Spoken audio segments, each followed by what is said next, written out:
10 seconds. Hello everybody, welcome back to more We Like Dota League action.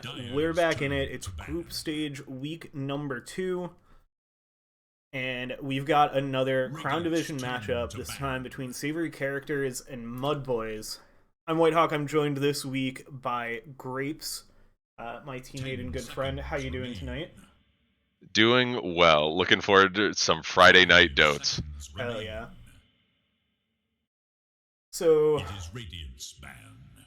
what can you tell me about these two teams? We have a little bit of a knowledge or history with Savoury characters. You know, Aisha, one of our favorites. But I don't recall a ton about MUDBOYS lineup. So what do we got? Yeah, so MUDBOYS are, I think they joined the league last year, and they were one of the stronger teams in the middle division, made it pretty far. They're, I think, the second highest average MMR in the division after Team Drip, who they played last week. They got 2-0'd, but Drip, reigning champions, top MMR in the division. That's a really tough matchup, and I think in at least game 1. Game 1 was a very close game. I casted that one. So they are looking strong. Savoury characters coming off a 2-0 from last week. So they're looking good as well. And I know these teams know each other quite well. They scrim each other a lot. They have since last year. So yeah, I know that these teams know what they need to ban against each other. that Arc Warden ban came out immediately. Oh yeah. I mean, everybody's got that one locked in for Aisha. Yeah. I'm surprised. Oh, and the Quap. Yeah, the Quap as well. You get the Ember banned out by Savoury. This is going to sound weird with 3 mid bans in the first phase. I'm surprised we're seeing this few mid bans. Because another thing I know about MUDBOYS is that Yams is very well known for their mid play. And it's specifically Ember Spirit, Void Spirit, and Morphling. They're level 30 Grandmaster on all 3 of those heroes, and MUDBOYS will first pick one of those heroes most of the time. They should. It is insane. It's so fun to watch this guy play these heroes. First pick Phoenix. Yeah, Savoury Characters opening up with the Phoenix. I know we saw a good Owl performance on the position 5 Phoenix last week.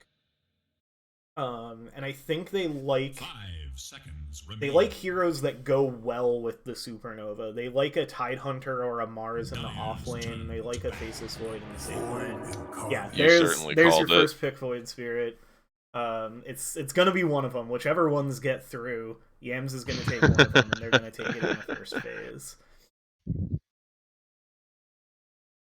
This is that is a terrifying. If I see somebody that I'm playing mid against and their favorited heroes are all those 2 spirits and Morphling, I try to swap lanes. I don't want any of that. Yeah,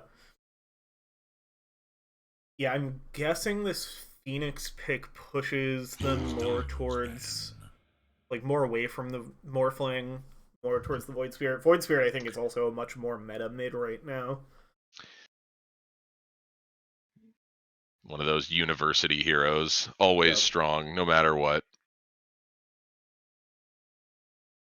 Banned out the Enchantress. I'm happy to see the Venge and Nature's bans, but man, oh man, this is these are like bans you would see against like Secret. Yeah. Yeah, the Nature's Prophet, that one's getting banned out in just about every series. The Lion as well, just pretty much has to go. Banning out the Luna. Yeah, Luna's a little interesting. I guess a little scary with the Egg. It's a good hero to click through it from a decent range and get things bouncing around off of the rest of your team. Like, a lot of the advantage of the Egg tends to be that, like, even if it's gonna get broken, it diverts the enemy team's attention in that place for a while. But with a Luna, the damage is just gonna keep bouncing around, and so it doesn't really stop her from hitting the rest of your team.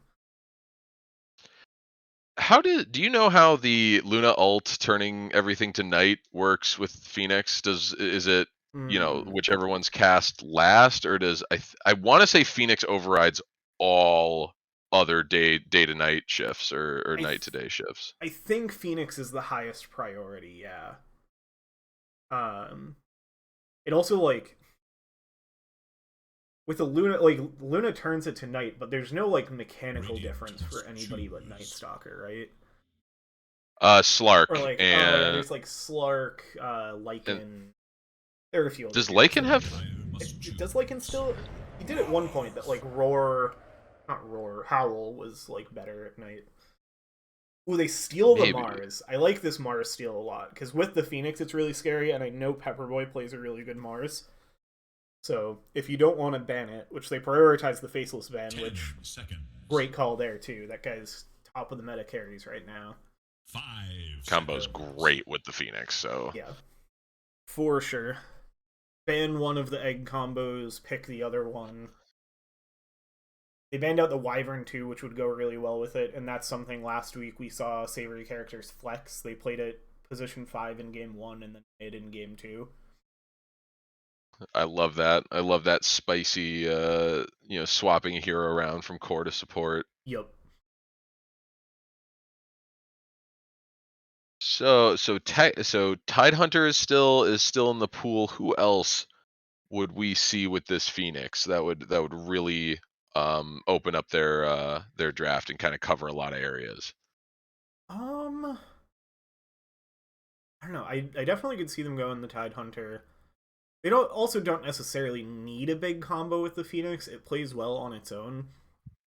So, probably just going to see them go a support and a offlane here. I expect them to pick up a Hoodwink.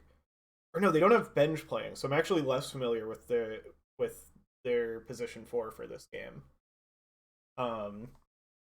it might even be even more of a shakeup than I'm thinking, because it could be Pepperboy moving over to support, and then or Fates picking up the offlane. Yeah, it's the. I know they've played with these heroes plenty.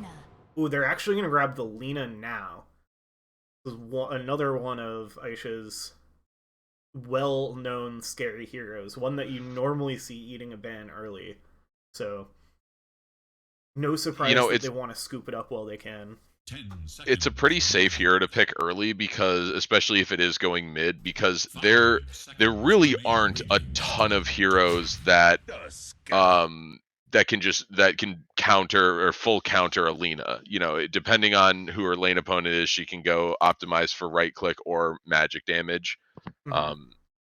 Interesting. The Tusk. I actually think the Tusk does also combo with a Phoenix pretty well, because of how disruptive he is in a team fight. Yeah. So I think that's actually a really nice support duo. Yeah, a really good way to keep people from running away from the egg. With the ice shards, you can't just say, "Oh no, we don't have the power to hit this egg. We just got to get out of here." He can keep you in place. Also pairs really nicely with the Lina for free LSAs. Facts. So far, I'm obviously we're only halfway through the draft. I like Savoury characters lineup. It's got catch, it's got mobility, it's got high damage, it's got flexible damage. It already, just with 3 heroes, covers a lot of ground. I think they need a little bit. I mean, I'd say they need more tank, but honestly, Tusk and Phoenix pretty tanky combo. They go for the CM. Yeah, that one's a little interesting, but pairs nicely with the Mars to set up your spears. Also gives you a lot of damage into the Mars arena. I don't know if I've seen that combo played much, but it sounds good in theory. Like, you just set up a CM right outside the arena, whichever side there's more people on, and like, how do you stop the ult? Like, oh, and they're going for a gyrocopter. So now you have 2 super high damage supports, both really happy to dump stuff into this. And yeah, now you gotta think on Savoury characters. How are you withstanding the damage? Because Mars and Void Spirit are gonna be dishing it out too, and now both supports being this high damage, it starts looking scary. I think they are gonna have to pick up at least one more like tankier hero to make this work. Because yeah, you're right. There is so much burst on MUDBOYS right now that Alina, doesn't matter how much damage she deals, if she gets caught once, they're just gonna chain stun her and blow her up. Oh, that is a hero in the game of Dota 2. That is a hero I have not seen win a game in 3 or 4 months. I'm just gonna real quick heroes, trends, divine, scroll all the way to the bottom, and oh, she's ahead of Terrorblade and Leshrac right now. That's better than the last time I looked. Pour one out for my disco pony. Yeah, this is an interesting Phantom Assassin pickup. Not what I had in mind at all. That is a very squishy pause one. Yeah, into the amount of magic, like it can be a durable hero, but none of these heroes are really clicking on you. I don't know. I think it can work for sure. I think Savoury character is known for taking games into the late game. So I know that they're very well capable of getting this Phantom Assassin the space that they need to get their footing in the game. Get them to the like big 3 item timing. Yeah, I'm curious to see how it pays off. I would love to be proven wrong and see something spicy work out for them here. The biggest thing is the lanes are going to be hard. So, if Savoury characters plays the lanes correctly, the CM can just, or PA can chew through the CM and gyro pretty fast. So interesting that they banned out the Ursa though. I think that's to protect the egg. I think that's the only reason they do it. Yeah, because It's as like of a right carry now, that's good for me. they don't have great egg breakers. Going right into this. Okay, that kind of That- puts it all together. Yeah. I'm still worried about their durability, but this PA is like now doesn't need a Desolator to be a hero. Like obviously is still gonna get one eventually, 10 seconds. but like you kind of just need Battle Fury BKB now. 5 seconds remain. Like that jumps you ahead an entire item timing with Corrosive Haze. So that I see what they're cooking. I think this can work. I actually really like Savoury characters lineup now. You know, again, assuming the PA doesn't have a terrible laning phase, you know, they basically went for they're a very high damage team, and that is a great pick from MUDBOYS. There's a lot of AoE damage on the Savoury characters side though. Like you've got Phoenix and Lena, but they're not going to be. You got Maelstrom on Lena. And then you're gonna have a Battle Fury on PA. I think they're gonna have just a very hard. They have lockdown, but I don't know if they have enough to really answer a PL. So this should be interesting. Yeah, like it gets around the catch from the Tusk with how dodgy he is. Okay, yeah, who wins the hat draft? Oh yeah, the hat draft. I did see somebody made a good point in the caster chat earlier this week. To be careful about judging hats in this screen because it like not everything's locked in. If people have like effects different from the actual item, it can be different. Interesting. Based on what we're seeing here, it's a close one. There's a lot of particle effect. Everybody's got something shiny. I think I'm gonna give it to Savoury characters with an honorable mention for the CM. Yeah, that's a real good CM set.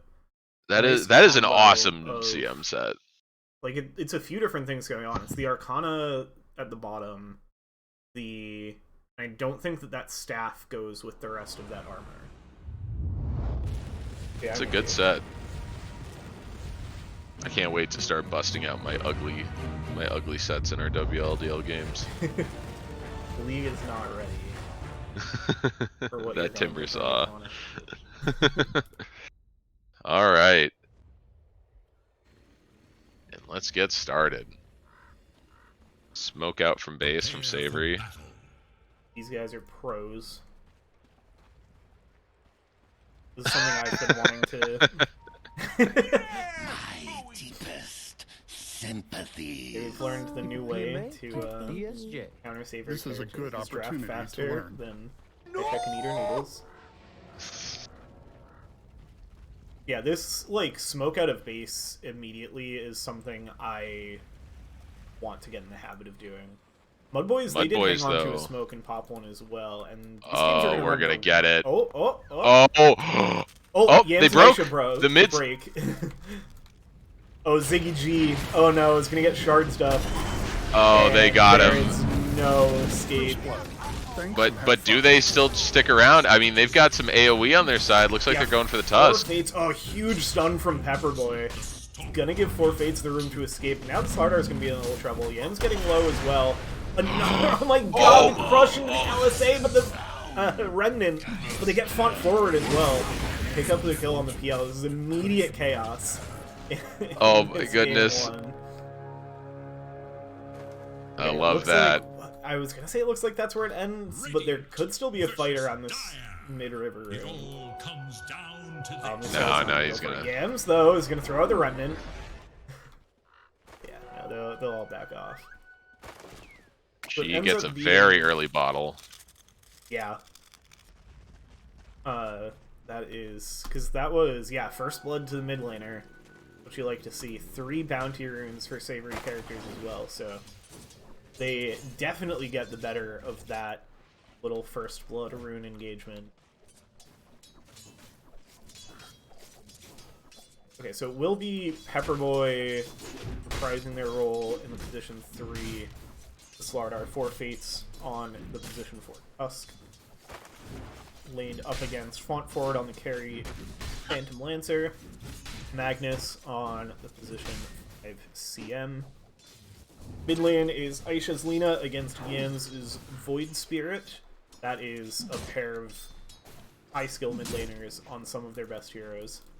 Top lane MUDBOYS have Moose Style on the Mars, Ziggy G on the Pause Forward Gyro. And then for Savoury, it's 4 beats on the Phantom Assassin, Owl on the different type of bird, the Phoenix. Man, this mid matchup already is just burning spells on each other, try to keep them as low as possible. Just these are two heroes that love to try and go for that super early kill. Yep. And with both of these players knowing the limits of these heroes super well, it's gonna be constantly playing at the edge of what they can.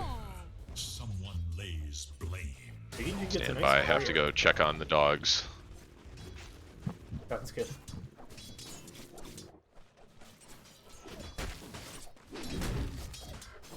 Let's see. On forward, already off to a pretty solid start on this PL. 11-4. Last hits and guys.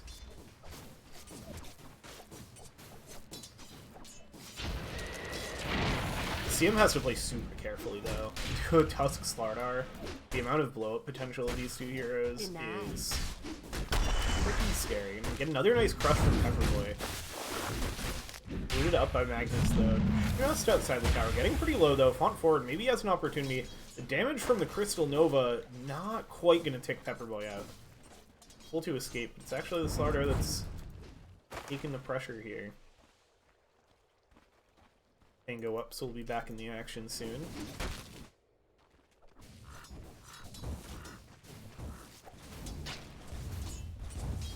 And Yan's holding their own despite the early bottle for Aisha.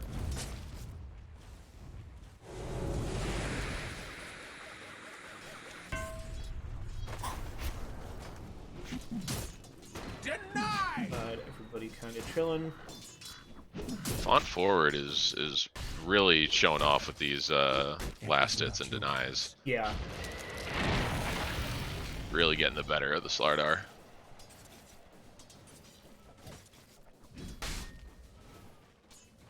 Yeah, Pepperboy nearly went down while you were away. Escaped on a sliver of health. I do apologize if you hear like dog noises being made. My puppy wants to play tug of war. Good to know. Good to know. I'm sure it'll be fine. We did just have. It doesn't show it in the chat. I'm pretty sure we did just have a league admin breaking the rules. Aisha tipping Yams. But I know these two, and I know that was definitely a tip of respect. Yam's in a bit of trouble now, but has the dissimulate to be able to get away. Down bot, Magnus falling. The Tusk. I mean, it's gonna happen, right? You're a CM against, you know, physical damage burst heroes. Like you're happy you've only died once so far. Yeah, for sure. Magnus has been playing this pretty well. What is a hard lane to position? Because yeah, as soon as you get tag team going and a bash coming in, that is a scary amount of damage. Yeah, I will say this is going to be a hard game for her to get her ults off uninterrupted. You know, they've just got a lot of short cooldown stuns. Between, you know, the Lina and the Tusk are going to be especially brutal. Yeah. Yeah, even if the Lina gets caught inside the Mars arena, you can always just throw an LSA outside on top of the CM ult. A lot of high fives going around. Yeah. Mostly just shows, you know, how familiar these guys they are with each other. You know, these two teams, like you said, scrim each other a ton. Oh yeah. Net worth is still very even. Yeah, less than 1K either way. Aisha does have level 6 first in the mid lane. 35 and 13 to 23 and 1, so now out to a decent. He's gonna find an invis rune on that 6-minute timing, so this is gonna be a rotation on towards top. MUDBOYS, they're a little deep. This is set looking to be a really good. Style. Yeah, Beats keeping him interested. Cue the Jaws theme. Connect. Here comes the LSA onto 2. Dragon Slave finishes off the PG, and the Laguna Blade onto Moose Style. Very nice rotation from the Lina. Pick up a pair of kills. And they both go to the PA, which is really nice for them. I'd be annoyed if I was the mid laner, but you know that is probably the better game state. Give it to your carry. Yeah. PA, the more you can accelerate to this Battle Fury, the happier this PA is going to be, and the earlier you can get in on the action. Aisha leaving her courier. Oh no, she got it. Position 4 is on top of their game for the Wisdom Runes, so no stealing happening. Or wait, no, that was a steal. That was Magnus being more on top of things. Sneaky. So they got both of it. They're both of them on the side of MUDBOYS. Nice little XP injection for them. Has been killed. As Beat's gonna get the Gristone up here, has the spear and the rocket coming in, but able to dodge away to Owl. He'll survive. Down bot, Magnus in a bit of trouble, caught up in the ice shards, and one last smack from Pepperboy finishes off the Crystal Maiden. Top lane, they're bringing the pressure under the tower to Beats. Blink away again. Another homing missile on its way. Biggie G continuing to harass out Owl. Looks like Beats will be able to escape to the safety of the tower. Now here's a connection from Aisha. Another LSA into Laguna Blade, and the laser from Owl. One last attack from Aisha. Finishes it off. Down bot though, Yems makes the counter rotation, picks up the kill on Pepperboy, so both mids getting in on the action. Maybe still looking for more for Savoury characters up here towards Moose Style. Don't quite connect with the Fire Spirit off of the Icarus dive. Yams is getting an arcane mid, so we'll see if they want to go for the gank with that. That's one of the, you know, you get an arcane rune on a mid like that, you just kind of want to look for something. Oh, for sure.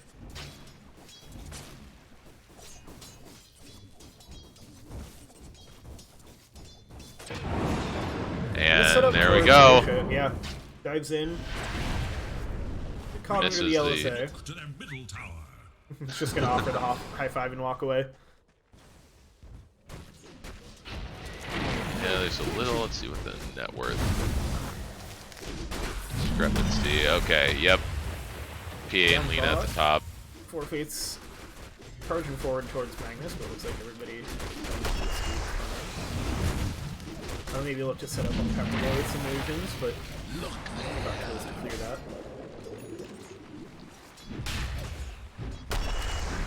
I get another crush onto Magnus, followed up with a corrosive phase into the snowball. One more hit will do it, and Magnus goes down.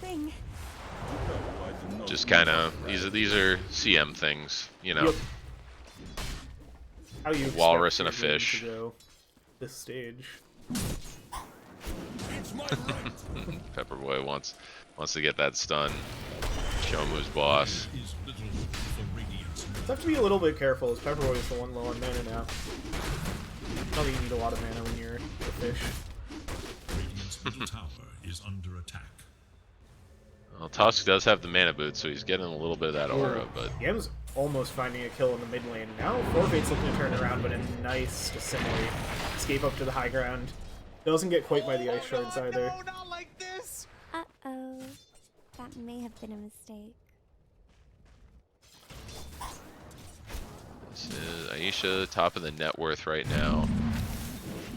to pick up her Aether Lens. Kind of more of like an active or not, a more stable build on the Lina. You know, a lot of the time you'll see like just Falcon Blade into bots, but I think the Aether Lens is kind of the more conservative and also just kind of better, in my opinion, build up. And now it begins. Yeah, back in the action, mid lane Aisha immediately down low up against Yams. They deward each other's sentries before any observers are found, and it looks like they'll both go their separate ways again. Ooh. Top MUDBOYS slowly Yams just got penetrate this clipped. tower. Oh, Oh, Radiant's bottom tower is under attack. Aisha's looking for the ult. Their top tower. yeah, sitting on the Laguna. Dire's top tower Or if Yams tries to bait it out and hit the Resonant Pulse, that would be ballsy as hell. Dire's top tower has fallen. It's you can dodge it as long as you're not Goes in, Yeah, manages to dodge it, yeah, hits the Dissimulate actually. Yams is really winning me over. I like Oh, this. that's right, 'cause Resonant Pulse is the physical damage barrier. It's Flame Guard that's the magical. There's down bot, Moose Style making the connection over from MUDBOYS. It's the arena, brings down Pepperboy, and it looks like Forfates will go down similarly, but mid lane. Owl finds a kill. Aisha and Owl working together. Dire's Yeah, you can still dodge it with you can dodge the ult with Dissimulate. have fortified And which she was able to, and so I like this kind of aggressive Void Spirit play, but you know, at the end of the day, that was a 1v2. is under attack. Oh, it looks like they're looking to fight bot. Gonna start things off with the Snowball. Let's have the Homing Missile and the Rocket Barrage hitting, so it's gonna be Forfates that goes down first, but it sets up beautifully for the LSA. They're all outside the CM ult. No Fury yet. The laser coming in. It looks like they're all going to be able to back away. You still have this damage amp rune on the Lina, and Laguna Blades come back up, and that's going to connect on a Moose Style. Picks off the Mars. as they That's try just to a escape. Radiant have Lina might be the scariest hero with an amp damage rune. Yeah. I think that is the strongest hero. You know, you get so much value out of it. Yeah, the spell amp Radiant plus should look to the bottom tower. attack damage now is a lot for a mixed damage hero.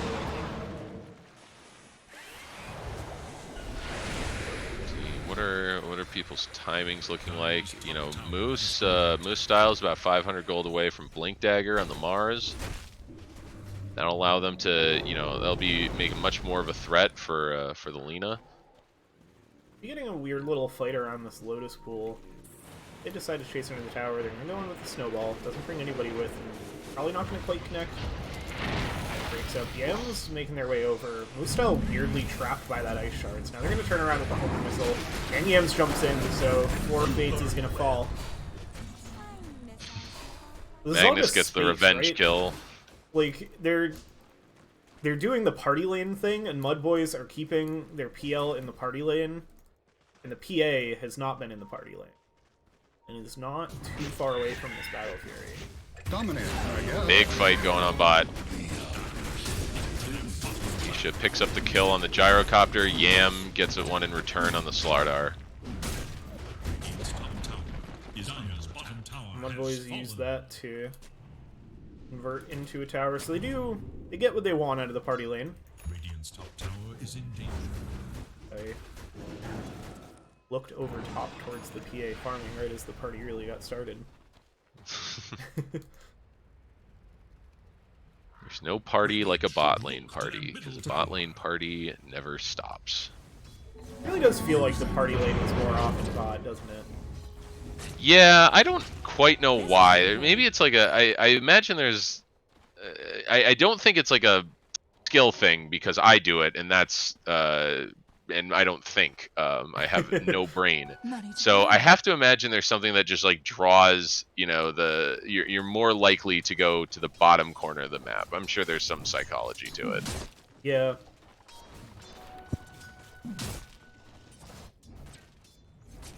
Maybe it's like Dire play more aggressively so they're the ones putting a lot of heroes, bring the pressure to the enemy safe lane.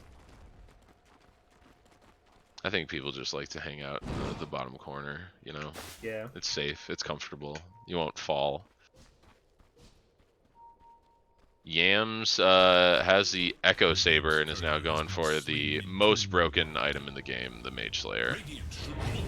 Yeah, that is certainly a hero that enjoys the Mage Slayer. Astral Step gives you a nice way to apply it to multiple heroes. And gives you a little bit of stats, but also just the mana and attack speed are things that Void Spirit enjoys. Over in the mid lane, we're gonna get another Lumen Blade to finish off Ziggy G. See, how do you even cast like when it's Alina? Because by the time you notice somebody being gone on, they've already been Laguna'd and killed. Yep. It's like, oh, there's some heroes from either team there. Oh, and one of them's dead, and now everybody's walking away. Like, oh, okay. Something happened. Yep. Beats does. Yams does get hit by the LSA. Now goes in with the Remnant. Playing Aisha forward. Laser comes out, healing them up, and burning Yams down quite a bit. Now Mustel connects with the arena, they pick off Aisha.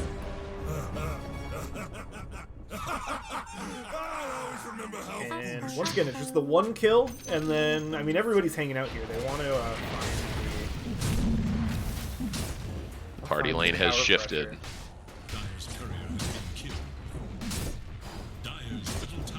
Beats does have the Battle Fury now. Dire's structures are fortified. They are insufficient for Dire's middle tower.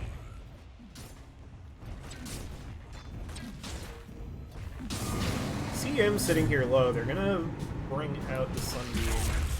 I just blink into the spear on the tower that's gonna set up into a Remnant as well. But able to get the Supernova off and already has Shard? Okay, and then the Laguna Blade connects onto Yams. They actually fully turn this around. Now the root into the spear. No trees to be found. The LSA gets the pressure off of it. Aisha is still taking quite a bit of damage. CM actually manages to bring down Mustal, but does finally fall. Double kill. So it's Alina for 4. The trade that Savoury characters decide to make, and I don't think they mind that one. Only one of them minds it. Look to their top tower.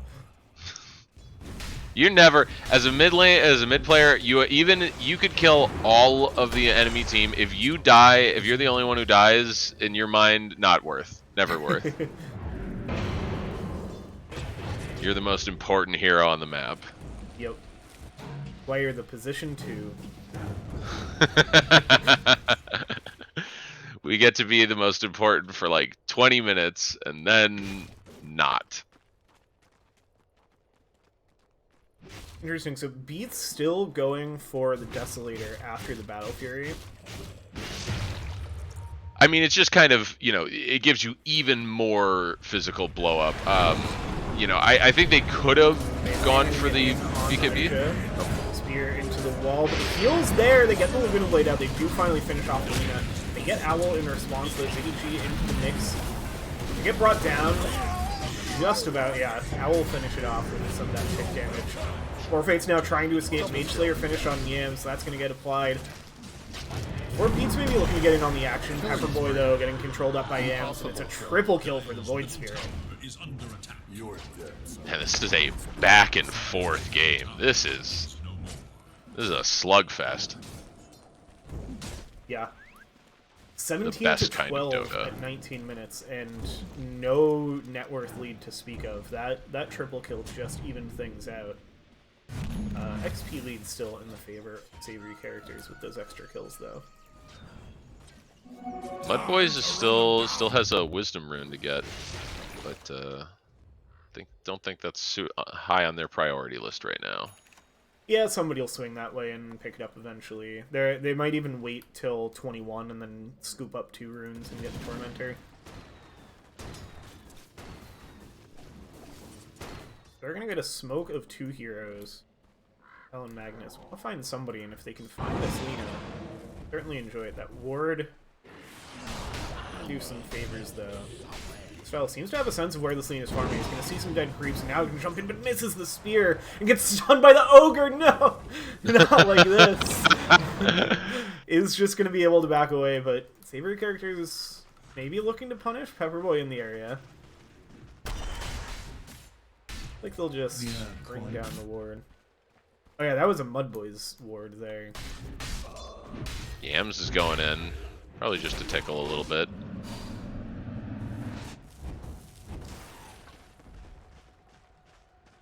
I like how Yams plays this, where he just jumps in, gets a little bit of harass, just to as a reminder that he's still dangerous. Makes it maybe make him rotate a support or two, and then he just backs out. Nothing, no strong commitments. Yep. And working on a third sword that applies some kind of effect on hit, almost to the Witchblade for Yams. I like this build. A bunch of sticks that you hit people with. Damage sticks. We're gonna get another smoke from MUDBOYS. This'll come in handy. Now he needs the MKB. Which he may very well get this game. Yeah, there is a PA to contend with here. For enemies. Ooh, the skin is just barely not seeing MUDBOYS. Yams stepped into it just after it expired. Finish off Aisha's courier, which is a Magnum shard on it. Now they set up with the arena. They have the egg on the outside of it, so Yam's going to be forced to escape. Mustyle trying to run from it as well. Magnus the only one left clicking on it. 4 beats now is going to get caught, blinks away. That's the blink strike. Who now gets instant bashed up by cancel on the Mustyle. CM. Huge bulwark. Yep, they finally bring down the CM, but now Owl falls as well. Nova already down, so MUDBOYS all of a sudden. Another big fight. Everyone wants to go in onto Font forward. Sets up with a corrosive phase, but that's going to immediately be perked off. Instead of Fusel already out of mana, gets controlled up by the Remnant, and the Slardar is going to fall. Double kill for Yams there. Yeah, that was a little bit of a questionable decision. Your whole team's dead, but maybe he's just thinking. Optimistic's the right word.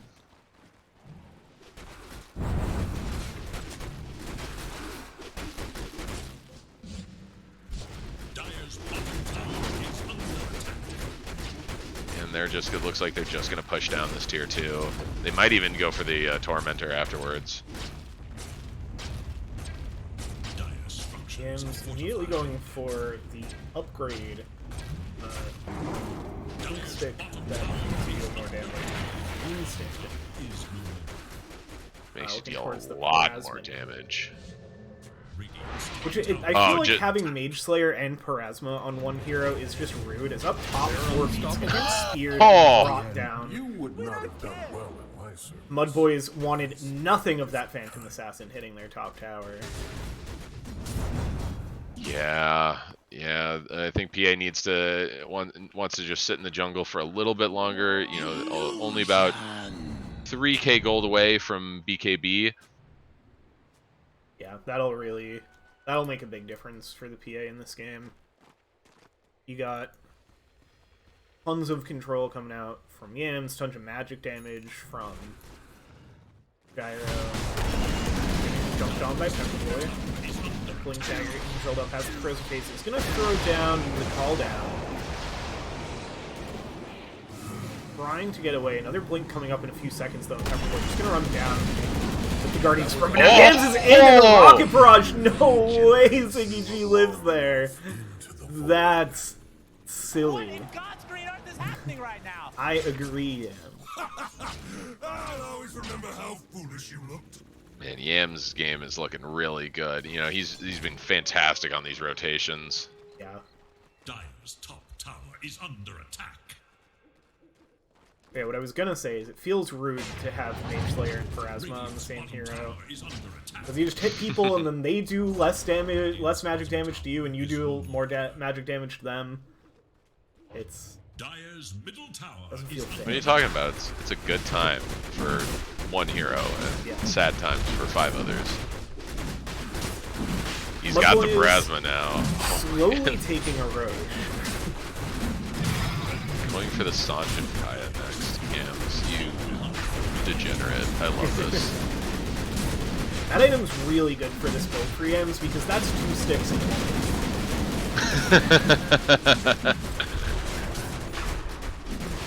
It is a good efficiency of item slots. Might even see the Conda, you know, who knows? I guess there's no unit target abilities on. Yeah, you get absolutely nothing from Conda except a crit stick. Does Conda proc on item single target, or is single target items? I don't think so. But I've never thought about that because nobody would ever build the item if they were relying on proccing it with an item, with a different item. Listen, you just build an Orchid, a Sheepstick, and some other single target. Dagon. Yeah, there you go. Oh no, 4 beats. I didn't see that happen, so it didn't. Neither did I. You just don't have Which to means think it didn't about happen. happening. Yeah, it didn't happen. Nobody saw it. Nope. If they saw it on the other cast, no, they didn't. Not real. Lina is going to set up onto Ziggy G. Has some force staffs, but not going to be enough to escape the auto attacks from Lina. So Barra gets blasted down. Now they're going to maybe look to chase out with Corrosive Haze. Yams is the one carrying the Aegis. Magnus is now maybe going to be the one who has to pay for the crimes. He controlled up with the Snowball. One last hit will do it. No chance to get the ult off. Front forward, going to try to deal with the Supernova, but it's really deep. It actually is going to land, so front forward's going to fall. Get 4 fates, but now Pepperboy looking to chase for more. Still has the Aegis on Yams for quite a while, but they can find the control here, which is He is so slippery. tough thing to ask for on a Yams Void Spirit, but oh my god, another remnant. He's gonna turn here. No, the LSA's there. That'll burn the Aegis. Pepperboy, you're gonna try to set up behind. I think he does. He go? Okay. I was like, Yams might just go for this. Well, they have a homing missile chasing down Aisha here. They'll turn their attention towards Owl Force. Staff forward. Stay on top of them with their rocket barraging. Yams in onto the Lina. I was distracted by the support battle. Oh no, the homing missile. It's so rude. Oh my goodness, Pepperboy. Oh, Pepperboy, no. This is Yam's game right now. Yup. This is, if you had any doubt why this team would first phase a Void Spirit, now you don't. Seems pretty powerful. Like they had all the opportunity to draft around it, and I think they did. But Yams is just really showing up and styling. Yeah, it is very hard to answer this guy. Signature hero like this. MUDBOYS, they're gonna start looking to push high ground again. Don't have an Aegis anymore, but still a few seconds with 2 cores down, so it looks like they'll at least be able to get this tier 3 tower. Yam's gonna keep clicking on these buildings, dodges out the... No, it did still get hit by a fire spirit, but that's okay. 4 beats is so close to their BKB. They just need that, and then they can... You know, this game takes a different shape, but there's a 10k net worth difference right now. Yeah. What looked like and it was a close game for very long. Now, more and more one-sided towards MUDBOYS. 87% win probability now. I feel like There they go. it could still be closer than that. They do find a kill on Owl, punished for... Hull's gonna pick up Tormentor here. That will go the way of Front Forward. PL Agnum Shard. Oh, that's the Invis. That's... First Shard is gross. Turns an Illusion Hero into also an Invis Hero. Means you have to really play smart. You do at least have... Well, no, because it gets dispelled when you, Does Juxtapose active dispels? Do you also have to dominate to get the corrosive off of you? That may have been a mistake. That's a good question. Yeah, huh. It's kind of weird that it doesn't dispel. But oh, Magnus is getting fished. Oh no. Double damage. Much later in the game, but still how it tends to go.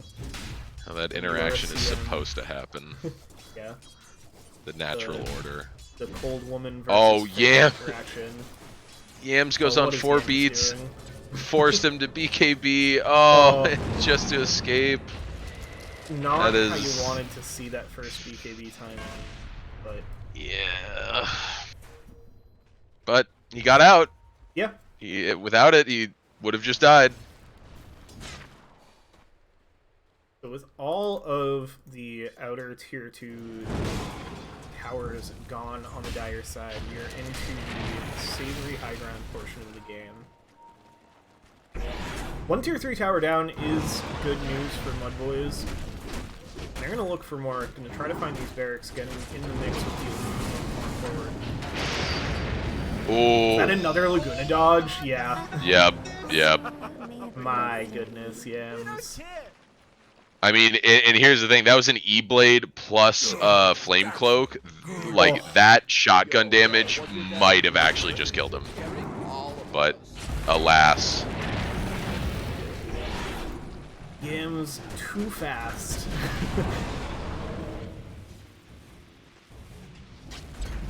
And You know, Barracks now going to be in right under the tier 4s, but blocking them off with the Arena Owl, the first to fall, and now setting up on Aisha. Now we're going to get the buyback from the Phoenix, but they're going to be able to finish off Lena. Forfeit's going to fall as well. Tries to get it in with the Supernova, but it's just going to get clicked down. 4 beats now, trying to get into the mix. But almost everybody on their team's already dead. Can they turn this around? Does have the BKB back up. Moostyle has to be careful. Slardar up on the back lines as well, but is going to get speared up before Moostyle goes down. That sets up the kill for Yams. Now the BKB is worn off, but the damage from Beats is there. It's gonna be a pretty close one. Yam's now the one looking to escape, but turns with the remnant in the trees. Insane play. Ultra kill for Yams. Oh, that was beautiful. Oh my god. Posts up in the trees and drops the remnant. Oh. Oh, that's what we're here to watch. Yams just alone in this game. The 9 heroes dead. Yep. Just hitting buildings. Yep, literally Going for the Dagon. Finishes it off. Oh, the Dagon. Yes! Yes!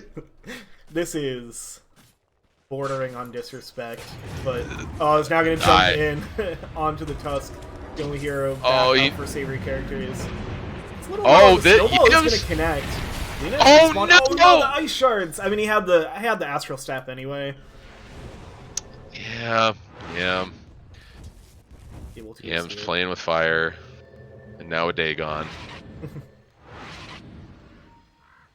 What they say, fight fire with a laser. Well, in this is a fighting. He decided he's sick of getting Laguna'd. He wants his own laser. Yeah, that's true. That's true. You look, I can Laguna you too. Shiva's guard up on the Phoenix now, so hopefully Egg will survive a little bit longer. I mean, that was a great Egg in that last fight. Like, you know, they turned to commit on it, but they're all like melee cores. So, PL took a huge chunk of damage just trying to chew through that. Yeah, the Shiva's guard is going to put in work too, because there's still... Like, there's BKB on Mars. There's the Mage Slayer, is like their one big source of damage resistance. I must have them all. Other than that, like, Savoury characters, their lineup still does a shit ton of damage. Yeah, I'm actually kind of surprised that we're not seeing like a pipe or something out on. It looks like Tusk is going to go for the Guardian Greaves, which is still like a good item and will help. And I guess nobody else really, feels great having to build a fight. Aisha getting set up, but turns with the E-Blade Laguna inside the arena, but now Yams arrives. So we'll get Aisha got 1,100 gold for killing Moose. Oh my god. What? Pure solo Can't kill. improve until you make mistakes. Yeah, that's a lot of money. How much damage Yeah. was the, this is a 1,347 damage from Laguna Blade. Wait. How do I see this? The death summary on the Oh, map. it's bugged. Oh, I got it. Yeah, it's 276 from Oh, E-Blade, got it. 712 from the LSA, 546 from the Dragon Slave, and then 1347 from the Laguna. And that is almost 3,000 magic damage in 3 seconds. Fair and balanced hero. Nothing to see here. It's definitely gonna make a Moose Style think twice about solo going on with Laguna again.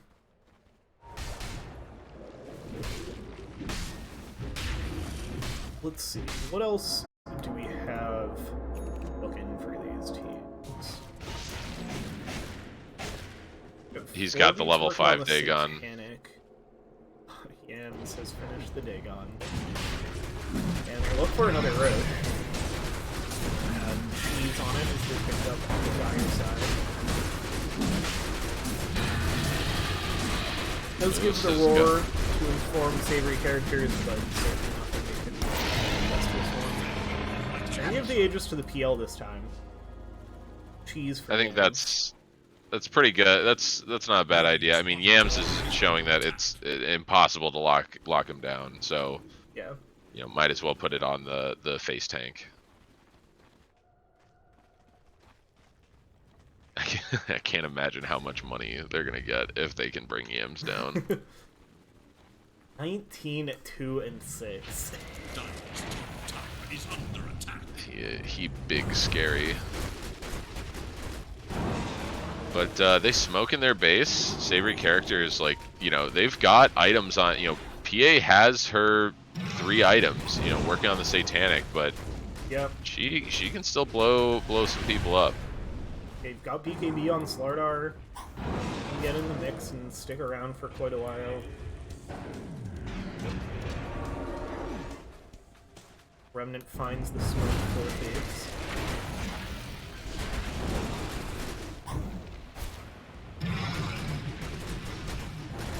Just gonna slow push with the PL. Yeah, they've got the illusion skill. Scam's gonna get Oh! LSA'd. Oh, but the punch connects on one of the illusions. Now controlled up by bladed. Yulina. 4 beats brings him down. 4 Oh beats my killed God, Yams. yeah. That is, holy shit, that's a lot of gold. Oh my goodness, Forfates and Beats able to escape. Forfates finally goes down. Moostyle in on the back line, gets the spear up, but they bring down the Aegis as well. But now Font forward and jump towards Aisha. Still has the BKB though, so gonna be fine. Snowball control up on Font forward. That's gonna be the PL dying. Gotta Now Peppermint respect in the for amount of more, gets the damage. Slithering Crush, has the Corrosive Haze, and Beats immediately able to delete another hero. Life's work comes to this. This is PA things. Savoury characters, they know how to stall a game. Yeah. They just need to make time, and eventually their carry is comes online and starts clicking on people. I mean, how much gold did they get for Yams? But they want more here. Pepperboy smokes up, grabs an amplify damage rune. Probably could have killed Moostyle there. Finally taking the tier 1 top. Good job. 4 He beats. just wanted that tower for a while. 4 We're beats, on I the way think. to the Satanic now, which is going to be a problem for MUDBOYS.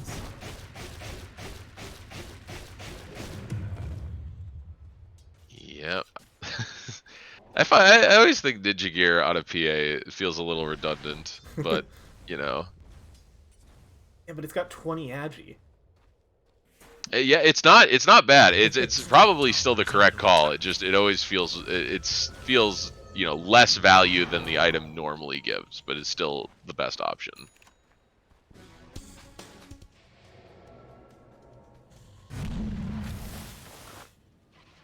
And also, if you're Do we smoked think up, you'll we're- find out if there's a hero you can't see before they get to see you through blur because of the range.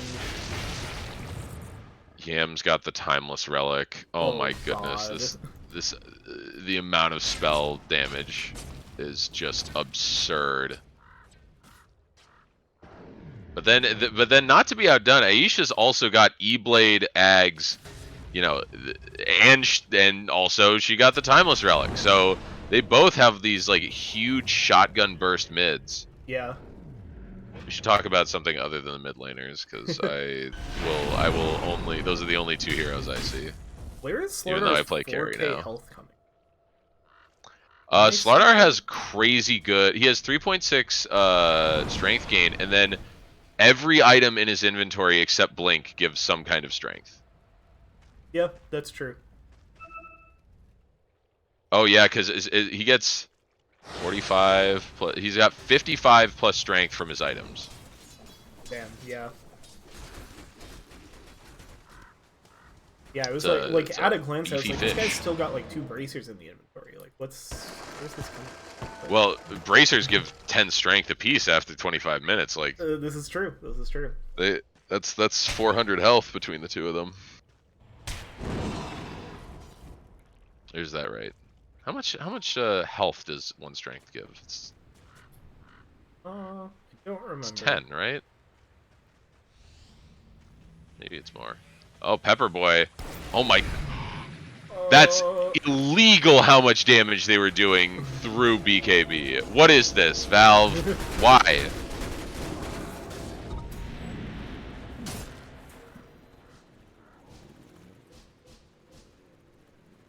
Four Beats has the Satanic.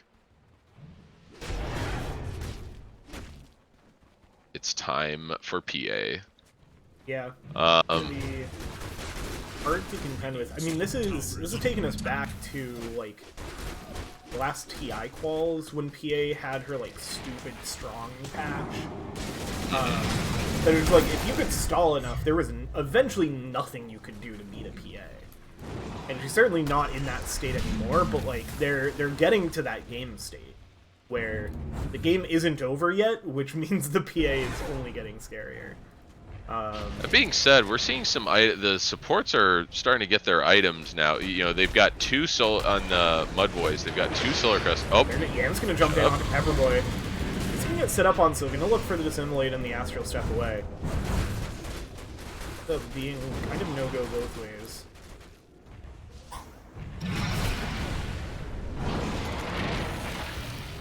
Savoury characters, they have the tools to deal with this illusion spam.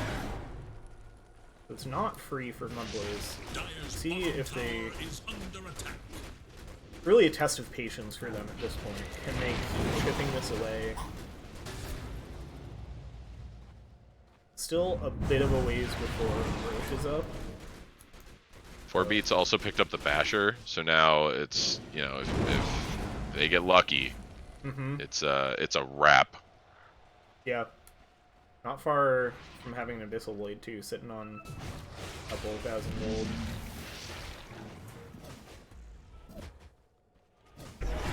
Oh, they're creeping out. They want a little bit of trouble. Oh, but has the Aghanim shard, so they just set up on the illusions. Magnus though does get in. Aisha's looking for the Blade. Just survives, but then will finally go down. Almost managed to get died there. I thought she was. That would have been very fun. I would be malding on their behalf. That just one little, yeah, literally. Oh no, it was the it wasn't even an auto attack. It was the Dragon Slave tick damage that finished off the CM there. Sounds about right. And alright, so we're probably gonna see 60-minute items here. This is definitely the way things are going. Yes, we could see MUDBOYS pick up the next Aegis, which has the chance of spawning in a couple seconds. It's going to be it is going to be a short timer, just under 30 seconds. We could see them grab an Aegis, get a winning fight with that. But yeah, if they can't win with the next Aegis, I think we're gonna see this game go to 60. I really want to see somebody on the side of Savoury pick up a sheep stick, just because, and I think it's in the queue, but maybe not the next item for anybody. But there's still no defensive items on Yams. Like, he just hasn't needed to. So if you sheep him while he jumps up, that's that might be a wrap. The only defensive items this guy needs are his W and R keys. Oh my goodness, the Bloodthorn. Roche just disappearing. They are going to give it to Yams again. Yeah, it goes back to Yams, figuring Who PL's gets more durable here. Oh, they're going to give Yams for Yams too. Oh, second charge disgusting. for the Resonant Pulse. And it silences now. That's gross. Key. Yams. What are you doing? What's the net worth? Hold on. Oh yeah, Yams is the front of the pack, but 4 beats and Aisha are not. This isn't like, I mean, 15k network discrepancy is not huge at 46 minutes. Like Yams would have been just behind them before taking that axe, right? Because it gives you what, 6,800 gold in your net worth total? I think it's just Yams just gonna go right in with the Resonant Pulse onto 2. Now they're going to control immediately into the arena, and Pepperboy finds the first kill, and Yam's getting brought low immediately. That's going to be the Aegis down, and Fawn forward trying to escape. Just barely able to as Magnus gets lasered down. Yams jumps through 3 with the Astral Step, but gets Yulzed up now. Looking for the chance to escape. They have the Corrosive Haze on him. They know where he is, and 4 beats in as the Remnant, but gets controlled by Pepperboy, and they find Yams again. Savoury characters, their high ground defense continues to be too strong. It's exactly what you were saying. Without a BKB, without anything else, Yams, the moment gets controlled up, there's really no escape. Yeah, it is. You know, I understand not going a defensive item. Like you basically, what? Down bot, ZG and Aisha walked into each other, but was able to Glimmer Cape and survive. So now they finally, Savoury finally gets to play on Radiant side of the map. I'm getting too old for this horse. You're doing very well. I'm very proud of you. Yeah, Brain looking to pick up their first tier 2 tower on the Savoury character side.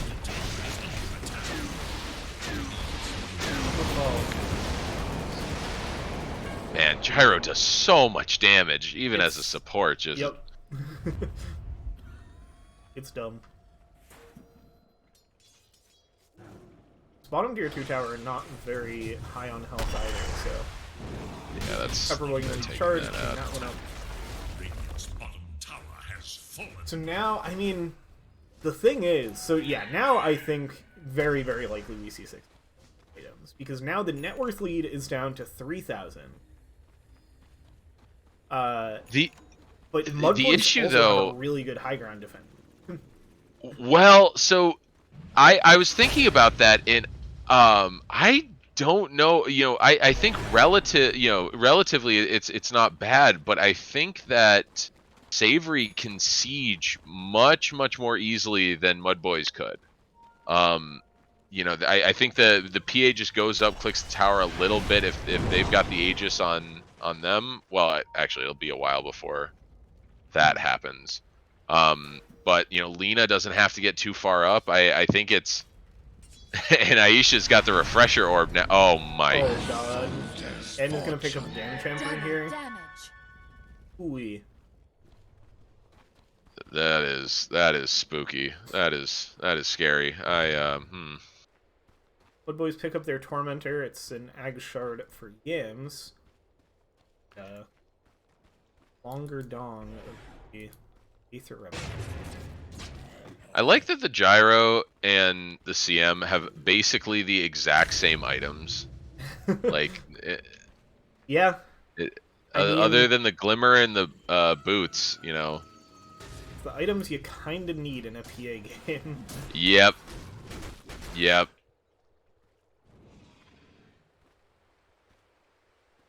You're looking for the Aghanim Scepter.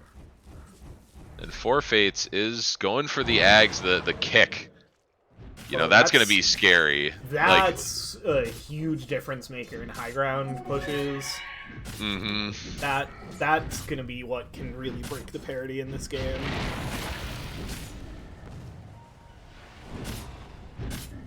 Let's see. MUDBOYS. Oh no, 4 Fates. Oh, gets a blink away. Boys, they know somebody was here, but it doesn't look like they're too itching to take a fight without knowing who they are. Does look like Moose. Moose is getting his sheep stick delivered. Yeah, it's a big one too. Okay. Yeah, that's that'll really help if they can just catch and you know, if they blink on to Aisha or the PA, I think Yam still has the burst to just shotgun down pretty much any of them except maybe the Slardar. Yeah, for sure. MUDBOYS, they know that this scythe is a big timing for them. They smoke up. Every character is, they're on the opposite side of the map though. Ways to go for MUDBOYS if they're gonna find somebody here. Looks like Moostyle isn't interested anymore. And they're gonna see the creeps starting to hit their top tower. Oh, they're in the mid lane. Yams goes in on. Yeah, they find Pepperboy. Yeah, remember that thing I said about not being able to blow up Slardar? That was, I'll never doubt you again, Yams. Oh, they have a sense of where 4 Beats is here. Oh, Still wants to find it, breaks the smoke. Oh no! Oh no, they know. But the BKB, the spear doesn't connect, and just gonna be able to keep you away. no bashes, no bashers. Fawn forward is going back for the Eternal Shroud. Yeah. Interesting. I mean, definitely feeling that magic damage is the problem here. But at this point, is it? Like, is the PL dying to magic damage or to EA? I feel like it's more like the Slardar PA, but maybe not. I mean, you know, I don't know what... do we see damage taken? Is that a stat? That... No, I don't know a way to see it. They do manage to pick up a tier 3 tower, and they're going to get the arena around Aisha, but they have the supernova on the other side of it. They're coming down onto Fawn forward. There's no Aegis for this push. They do find the Lina, but now the supernova connects on it too. Yams, though, chasing forward, gets the dissimulate, looking towards Owl. Fawn forward, looking for another one. They have the buyback for the Lina. Yams trying to finish off the Phoenix, but not going to be able to. He steps away. Oh no, does actually get the last tick with the ult. Now the snowball in with the PA inside of it. Fawn forward trying to escape with the invis. Four Fates goes down. Yams looking to get away as well. BG gonna get stunned up by the LSA. Has the Glimmer Cape, so surviving for now, but now Pepperboy will be able to see with the corrosive phase. And it's 4 dead on MUDBOYS. They get a tier 3 tower, but and they get 3 buybacks, so it's technically the gold swing was greater for them, but yeah, I mean, it's just like it's so hard to go against or go up high ground against Savoury characters. I mean, honestly, I think they're okay with that trade though. They might have to expend some buybacks themselves. I imagine Yams or maybe both supports will have to buy back, but yeah, I mean, they shoved those lanes down real quickly. So yeah, and they take towers fast. They're going to use the Fortified, not showing a buyback yet. Now Gyro will buy back. The Savoury characters choose to react. They're going to keep hitting this mid tower. Now they jump in onto ZG. They want to punch the buyback. Yams buys back. In response, ZG able to force staff away. Dagger's there. Now Yams is in onto 2. And they punish this. 4 Fates goes down. Pepperboy getting blown up as well. These are going to be Savoury characters buybacks. Double kill. That's a dieback on oh on no. Both of them. They did the cardinal sin of running down mid. Yeah, I think they underestimated how fast Yams could get on top of them. They were so close to bringing down Ziggy G to at least punish that buyback. Maybe it was a good bait by MUDBOYS waiting with their buybacks for as long as they did. Savoury characters thought they didn't have them. Yeah. I mean, they just dove a little bit too far. I feel bad for Magnus. Magnus, every time they ult, it's just it's just a fish or, you know, a Lina stun or, yeah, mostly the fish. Yep. MUDBOYS finds the Roche. So I guess it will go their way again. Yeah, the respawn timing favored them. Didn't look at exactly how it lined up. Maybe it was going to be up at this point no matter what. So. I'm a little surprised they didn't just try and run it back. You know, they had the hero advantage. They knew they were on dieback status. Yeah. Oh, this is a free Agnums for CM. So. Yep. Especially with the Boots of Bearing, it is. I hope we see the more possible to get the ult off. Yeah, just just running around. As long as you don't get clipped by the Slardar stun.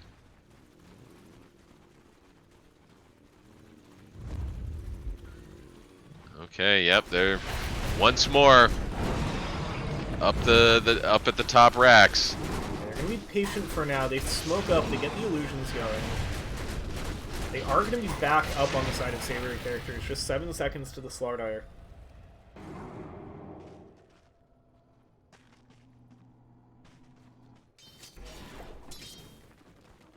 Try to get these waves pushing in. Savoury characters smoked up on their high ground too.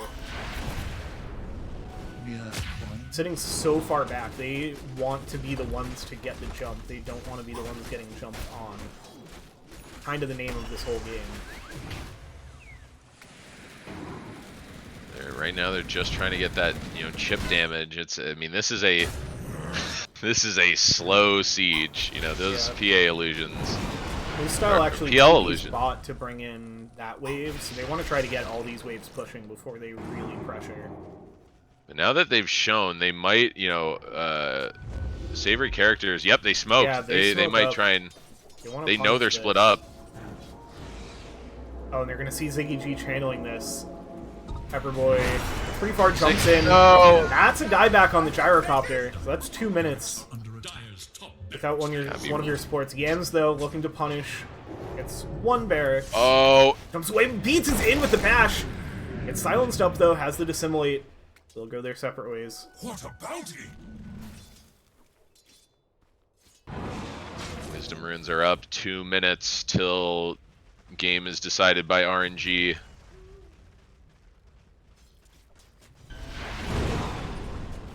Was maybe looking to find something on Aisha. Oh, jumps forward, but does. Oh, the long remnant from the shard has the Dagon, and they finish it off. Gets the silence. But now it's gonna get hexed up in LSA. Oh no! The Yules. I don't think that Yules was intentional.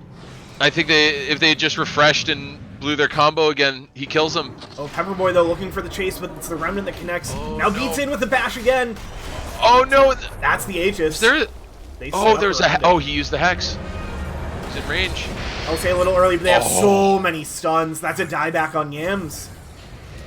Now Moose Style in the area too. They want to try to help the Void Spirit escape. Magnus gonna be forced to TP away. Moose Style silenced up. It looks like this is gonna be the Mars falling as well. Mega kill. Oh! Excuse me.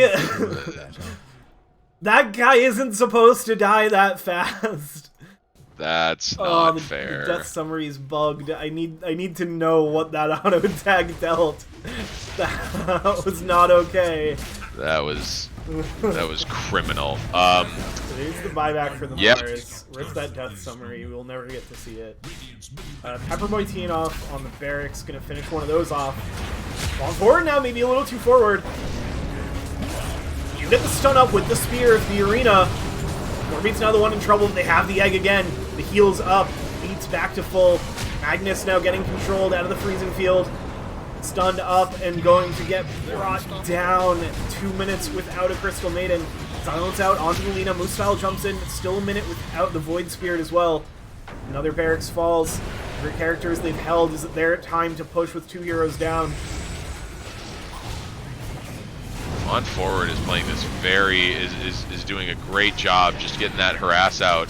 Yeah, trying to control up this PA. Oh, the spear doesn't quite connect. Gets the dodge away, now jumps forward onto Moose Style. It's another hero dead, no buyback. Fawn Forward now controlled up. Does have the buyback available, but it's down to just 2 heroes, and now Aisha teeing off on the tier 4 towers. Beats joining in. Pepperboy getting into the mix. Ziggy G and Fawn Forward, can they do the impossible? Can they hold this? 60 minutes in, but no tier 5 items needed. No, one tier 4 tower gonna fall. 10 seconds till Yams. Scythe up. Yams shows up to this fight. This could get turned, even 3v5. Oh. Now the stun up the punch. Maybe looking for the kick, but it goes back into the throne fountain. falls. The throne is already down. Savoury characters. 60-minute special. They hold and they turn the game. Savoury characters is definitely going to have the longest average game time of any team in WLDL. I believe that was like true by a long shot last year. Their games last week, they won them both in like 30-40 minutes. It actually wasn't crazy. But this is what they're known for. The absurd high ground hold. I mean, that was hell of a game. Who gets an MVP in this game? Because it's hard, right? Because like initially, for the first 40 minutes, I'd say, Yams, no question, but they lost. Yeah. So, I don't know. Savoury characters felt very cohesive. Aisha has got like had big plays and is on the the burst Lena, but I feel like everyone was a contributor to that victory and in a very strong sense. So yeah, I agree. That was massively a team effort. Like 4 Beats comes out with the 11-4-14 KDA, like that normally.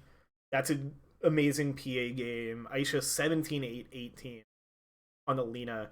I'm kind of leaning towards the 31 assists on the Tusk though.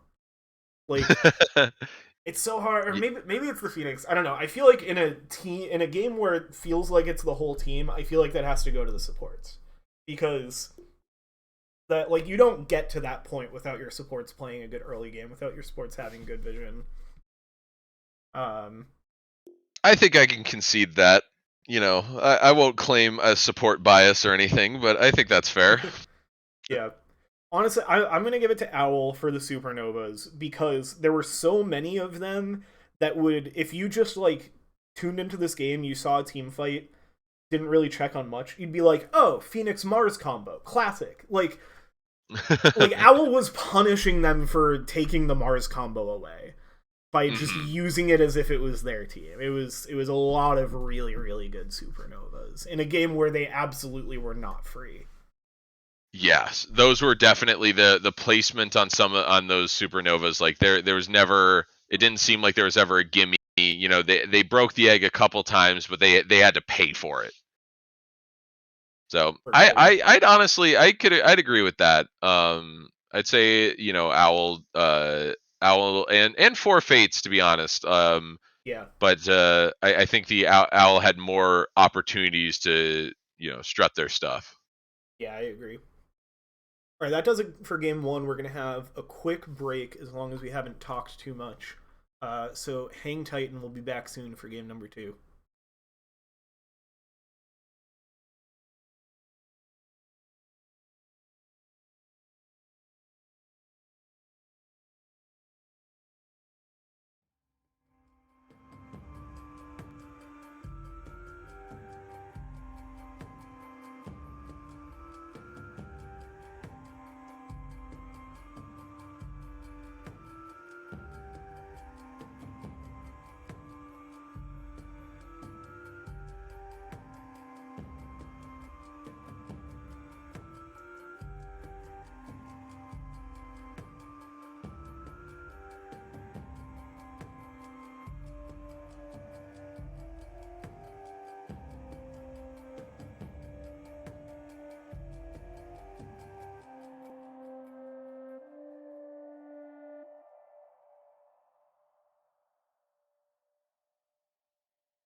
Alright, everybody, welcome back. We got game number 2 coming up between Savoury Characters and MUDBOYS in Week 2 of WLDL 2024 Crown Division Group Stage. Once again, I'm Whitehawk, joined by Grapes. What a hell of a first match, huh? Oh yeah, I mean nothing out of the ordinary for Savoury Characters. You know, we've played against them, we've scrimmed against them. We know that average game length is about 5 hours. So, you know, it's this one was on the lighter end, but I mean, what a hell of a back and forth. You know, this really was anyone's game at any point. It was a really close match. Yep. 5 seconds remain. Alright. So already Same getting bands opening things up. I'm curious, do they let the Void Spirit through again? I feel like there's no way they do. Dyer's turn to ban. Yeah, if I were them, I wouldn't, you know, even though they did win, that Void Spirit made their life hell for most of that game. So I would try and get that out of the pool, but 5 you know, seconds remain. I think we saw, like, Yams Radiant's turn to ban. probably went a little greedy with the Dagon, maybe could have gone a BKB in that slot. Maybe that makes a difference, maybe it doesn't. 10 seconds. Like, how much does a BKB do once you're 50 minutes into a PA game? 5 seconds. Exactly, you know. They leave it Interesting. in, and the Phoenix gets banned out, so they take the Owl Grimstroke instead. Pretty sure that that's the Owl hero. So yeah, respect put on our MVP of the last match, the 10 Phoenix. seconds remain. But again, really a team effort, so hard to pick a 5 hero seconds. out of that lineup that you really got to remove. But I agree with the Phoenix, and that was what was picked up in the first phase. So the Jugman in the first phase is very strange to me. Mereska has arrived. Dark Willow. Okay, so Okay. they I would say that they choose not to go for the Yams hero in the first phase. I'm not positive that this isn't a mid Dark Willow. I think it's unlikely, but I think it is not off the table. It is Dyer's ban. Man, they are chewing through these bands. They know exactly what they don't want to play against. Yeah, no reserve time used yet by Savoury Characters. The OD and the Mars banned out very quickly. Is OD a 10 seconds. Yams hero? I don't know 5 if it's seconds specifically remain. it. Let's look. suppose at he could what be run as a- Yams has played in, Dyer must choose. because I know the big three are Ember, Void, and Morphling. Yams has played an OD game in a league. Lena, Sniper, even a Spirit Breaker. I think that was probably still out of the mid lane. Storm Spirit, Earth Spirit. No 10 surprise there that this seconds guy remain. has at least one game on every 5 Spirit, seconds. including Spirit Breaker, in Oh my god. in a league game. And it's gonna be the Tiny. Ooh, yes. I have a feeling that's going to be the Yams hero, but definitely still has plenty of flex potential between position 4 and position 2. I could, without knowing any of his other pool, Tiny is based off of how he played that Void Spirit. He's probably a Tiny enjoyer. You know, Yeah. it's another hero that just goes up, dumps their combo, and deletes a hero. Radiant must Absolutely. choose. Faceless Void. The Faceless. Faceless Void, it was left on the table in favor of banning out the PL. So that gets picked up for Savoury Characters. Right off the bat, nice pairing with the Grimstroke. A hero that you enjoy putting an Inkswell on. 10 seconds remain. That's going to be your safe lane duo, almost certainly. 5 So- seconds remain. That should be a pretty solid lane for them. Dyer's turn to pick. They pair with the Snapfire, so go right after that combo. Set up the Mortimer's Kisses into the Chronosphere. Some good team synergy there. Yep. 10 seconds remain. I assume this is not a Aisha snap, 5 right? seconds. I Nobody- wouldn't rule it out, but my assumption would be that it goes to the position for... I think I debated... I think there was a ban of a Snapfire last week, and I was surprised because it was in the last phase when they still needed to pick their mid-hero for Savoury 10 characters. seconds. And I was like, do they think that something's getting flexed, or do they 5 think that seconds Snapfire mid remain. is on the table? I think she plays it. I think it's an option if they like it. On the opposite side, it's a Viper picked up by MUDBOYS. Likely either the offlane or the mid. I like the idea of it being a tiny Viper offlane duo. I think that's... Oh god. I think that's what they're setting up here. Because there's no way this is a mid Viper. There's no way they're putting Yams on a Viper. I refuse to believe that Yams is capable of playing such a boring hero. Listen, desperate times call for desperate measures, but it does seem... Oh, speaking of boring Okay. heroes. Yeah. We are clearly a fan of MUDBOYS draft on the panel. I think it's a strong draft, don't get me wrong. Yeah, yes. But for content... Yeah. 10 seconds. No, No, it's- honestly, I mean, Medusa, when you're playing into a lineup like 5 Savoury characters, seconds. and you know that they're gonna be, they're very strong at the late game, you pick up a late game hero of your own. I think it makes sense to go that route. And I mean, even regardless of it being Savoury characters, as much as we can meme about them having long games, like, it's a Faceless Void. That's a hero planning to go late. That's like the ultimate late game hero, and maybe second to him could be Medusa. So I like it for that as well. Solid damage into the Chronosphere if you're able to dodge it, and you're able to withstand the Chrono pretty well if you're caught into it with the Mana Shield. Yeah, Surprised Lion has gone uncontested.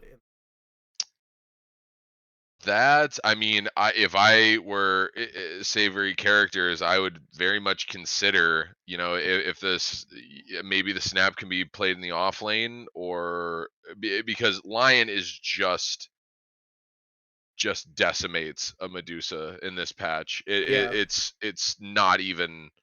It is not a fair game for the Medusa. You just max mana suck, and you're literally just doing an insane percentage of her effective HP every cast, and it's not like she's a fast hero.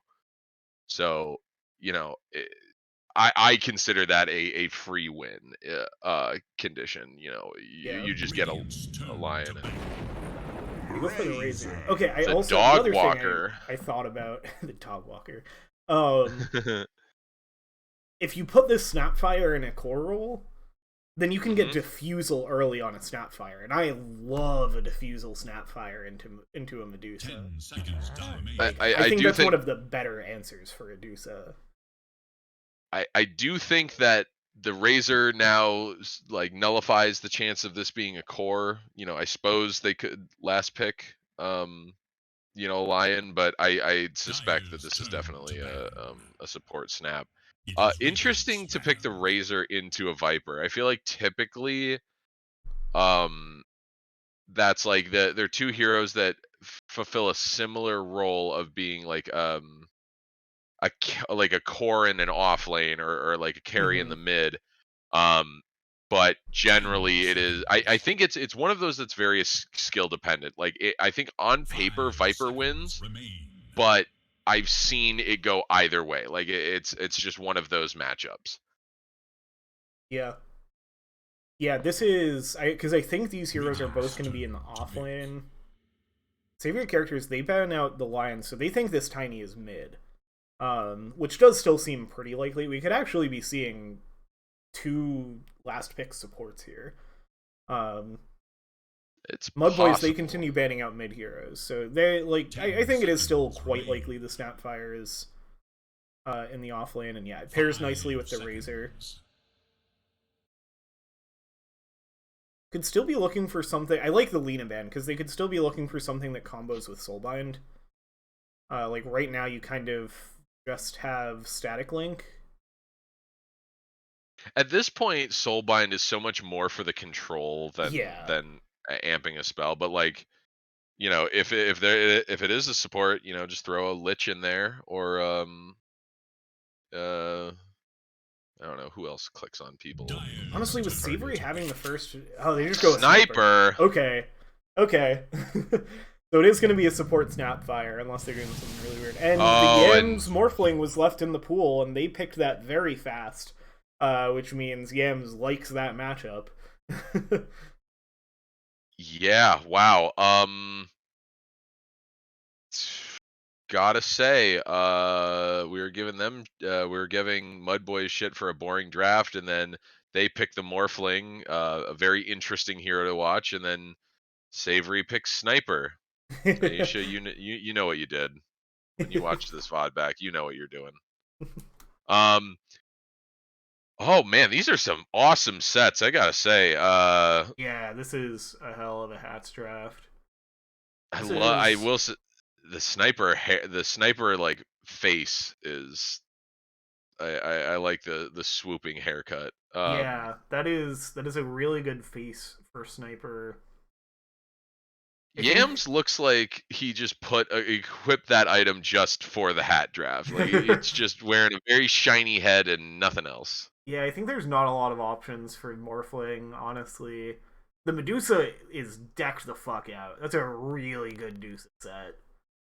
That's not all. That's like 2 sets combined, right?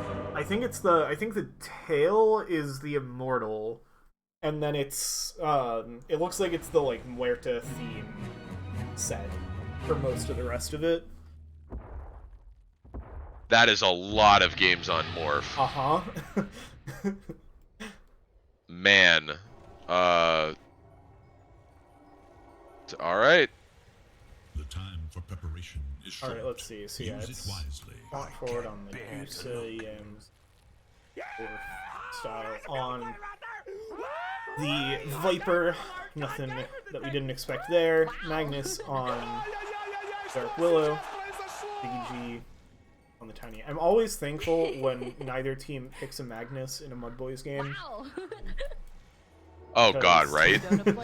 There, I believe I cast a game last year where MUDBOYS played against a Magnus, and I was just like, kill me. We are going to get the late smoke from MUDBOYS, similar to what they did last game. They're going to go to the bot side of the map again. Only going to find Pepperboy and Forfates here.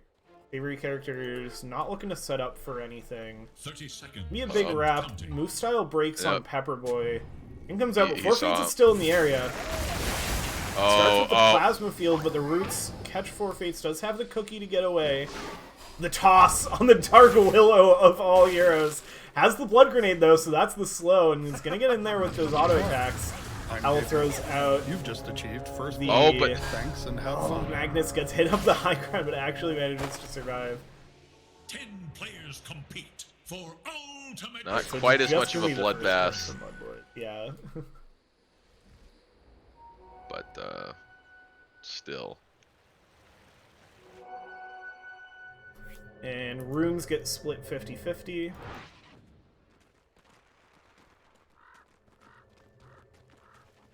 Okay, so yeah, there was...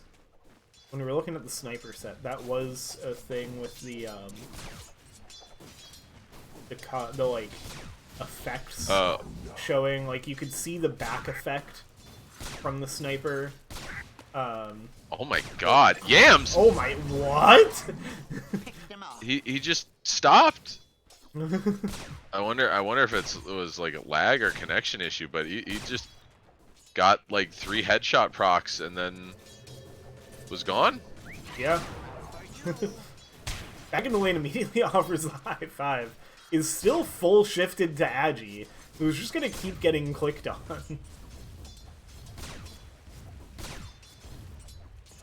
What is Yams doing? He's going in circles. I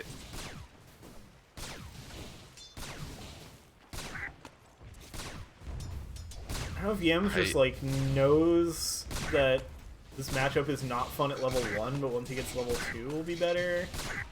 Or is like baiting for the strength shift, I don't know. I miss a kill elsewhere because I can't take my eyes off of what the hell is going on here. Also worth noting, there's a, I've just noticed because of the kill that we missed, there's a bit of a lane swap. It's Pepperboy taking the safe lane for Savoury characters on the Razor and Beats laning up top on the Faceless. Yams all chats 322. I guess referring to Moose style, but Yams is the one sitting on no HP. I think that might be more of a dig at themselves, Yeah. seeing as when he sent that message, he was between the tier 1 and 2, waiting to regen. So Yeah. But yeah, Pepperboy got the kill on Moose style, so going very contrary to what I was saying, where Viper is supposed to win that matchup. Without seeing what happened, I don't know, but man, I feel like that's one that just it goes either way, right? Yeah. 4 Beats is dropping very low up top. Yeah, made a Mystic Snake. Oh, the connection from the Shadow Realm attack. Oh no.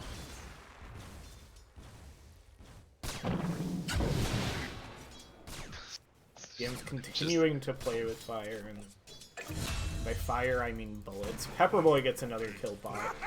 I promise Pepperboy will get one of these kills on cam today.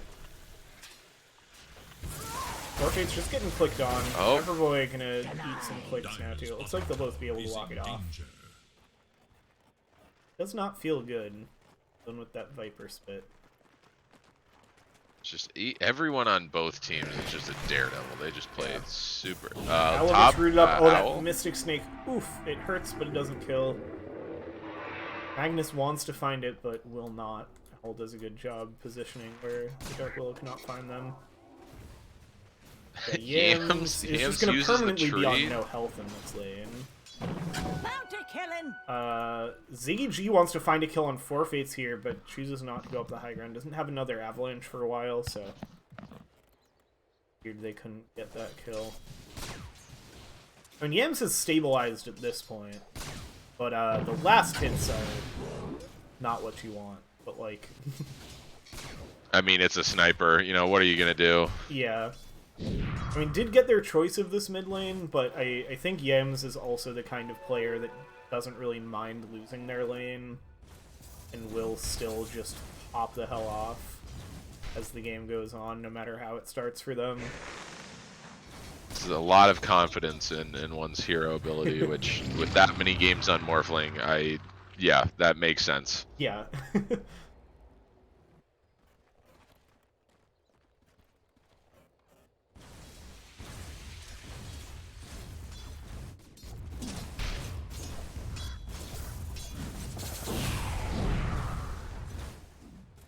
Still Magnus Networth is lead. mean.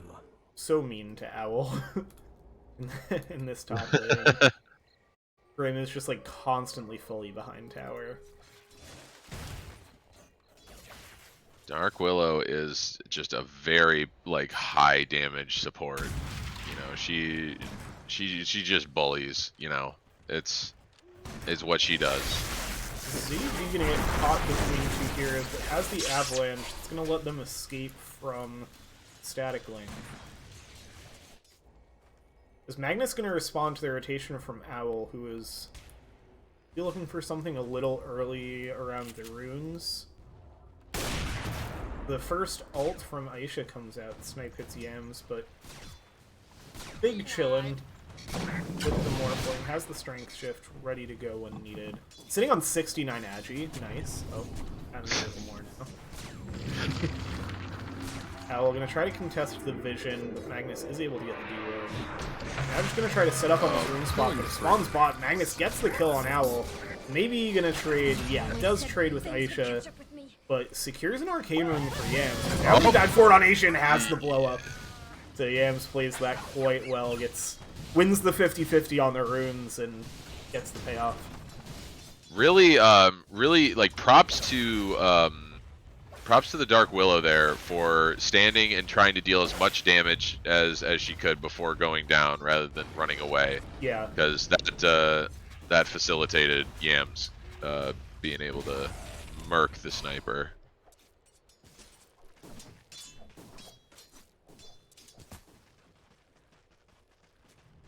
We have Wisdom Runes coming up soon. Magnus doing the same move they did last game. Looking to punish Savoury characters if they do not sit on top of their Wisdom Rune. And it looks like Magnus is going to get away with it. Picks up the steal. Ziggy G going to make their way over, so it's going to be both of the first set of Wisdom Runes for MUDBOYS once again. Hunting bounties.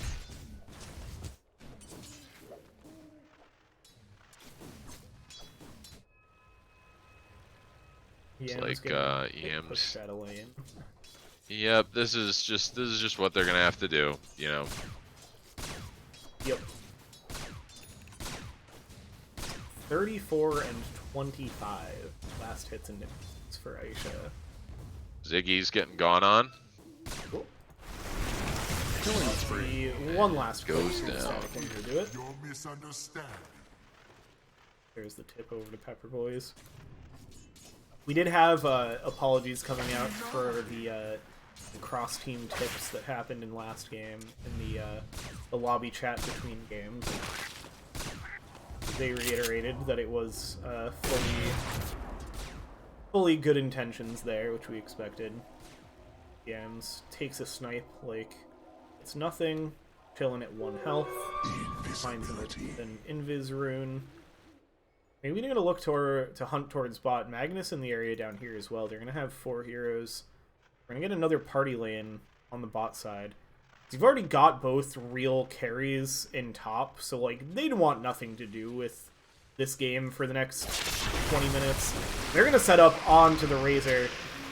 Oh, They get the Pepper break, Boy. they get the avalanche, and the kill is there I don't fear before you, much loser. extra involvement is needed.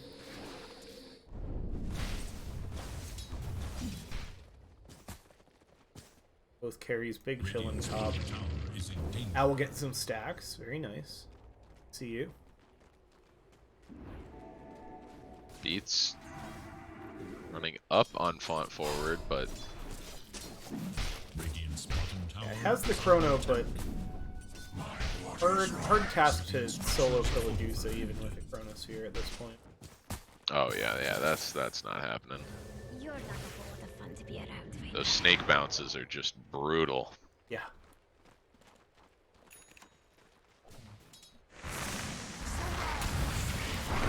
Corvik's gonna get a little bit set up on Avalanche into the top, and New Style's there with some extra clicks. I suppose murder's not an honest living, but Pepperboy broken as well. How's the ult going? Owl is here though. Yeah, Owl's gonna connect with the Phantom's Embrace.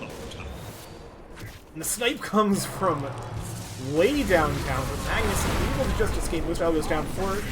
Beats now connects with the Chronosphere. That'll finish off Ziggy G after the Avalanche finishes. Double kill. A lot of Savoury characters sitting low, but they come out on top with the double kill for Pepperboy.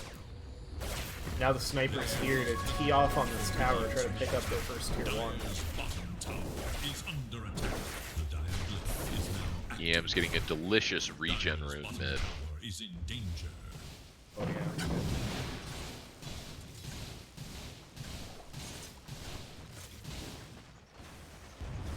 Love this triple Wraith Band build for the morph. What more do you need?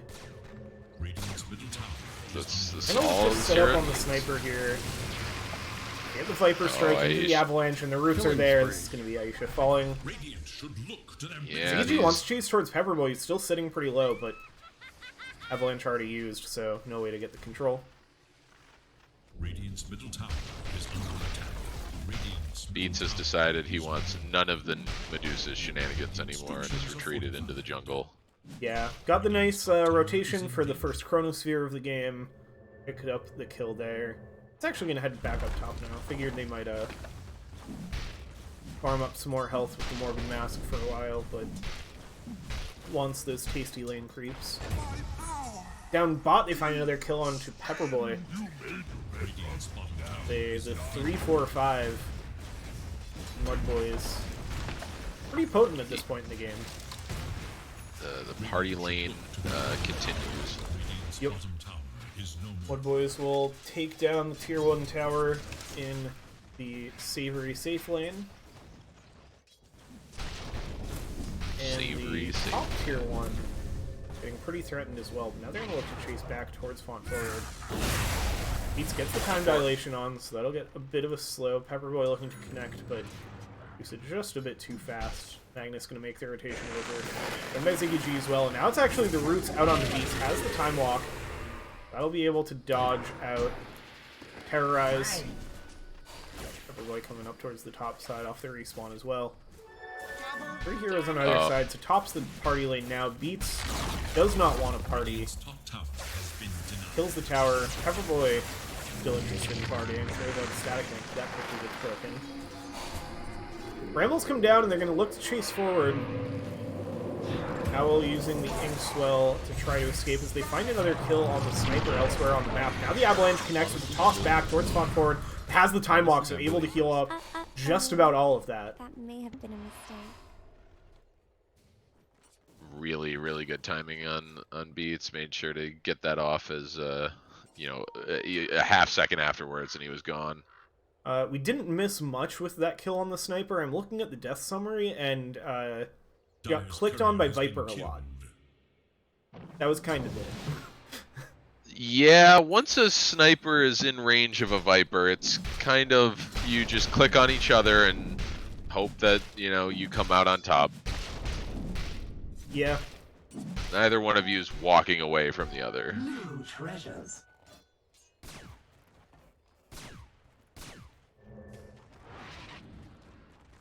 Yams is actually going for a Vlad's. Oh, that's interesting. Up top are the silence and static link on the blue side. Yasha getting delivered and Owl gonna fall. Pepperboy now the one in Pepperboy. trouble as well. Oh no. Favorite characters, they turn this engagement around big time. Maybe looking to find more with Forfates. Dire's middle Don't have the Avalanche for another few seconds, but Forfates does not have the speed to get away from Ziggy G. There's the Avalanche and the damage from Forfates there. The 3 heroes of Savoury go down. Magnus gets hit by that snipe far away.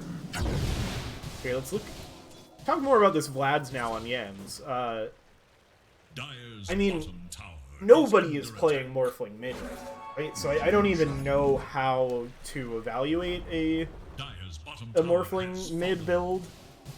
Well, think about it this way. So Vlad's gives a as long as the item has not changed, and I'm going to wait for it to be in his inventory so I can read it. The bonus damage is, you know, to base damage, right? And next to Tiny, Morphling has one of the highest, if not, you know, the second highest base damage. Well, actually, I guess University Heroes exist now, but in any case, very high base damage means he gets a lot of value out of that, you know, damage increase from the Vlad. So he gets just an extra 30 damage for free, plus the lifesteal, plus mana regen, which he likes.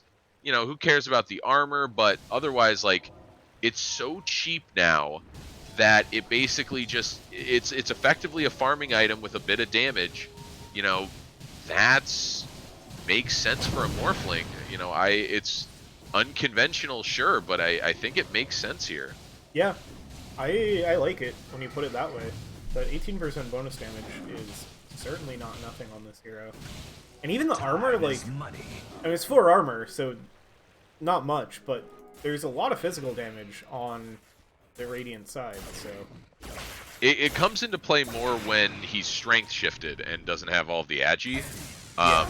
Then that 4 armor is, you know, it helps. You know, because when you morph, you know, all of your, you know, agi away, yeah, you got a lot of HP, but you got no armor.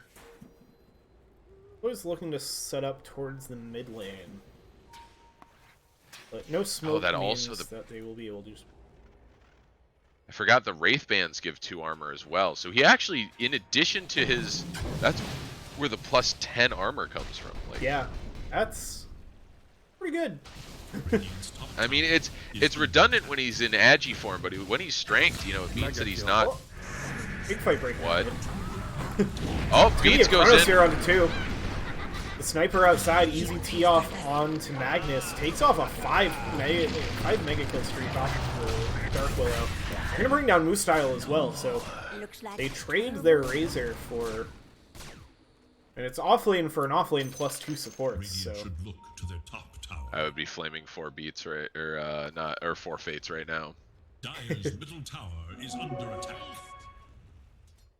It's like, you take my kill? Tower is in danger.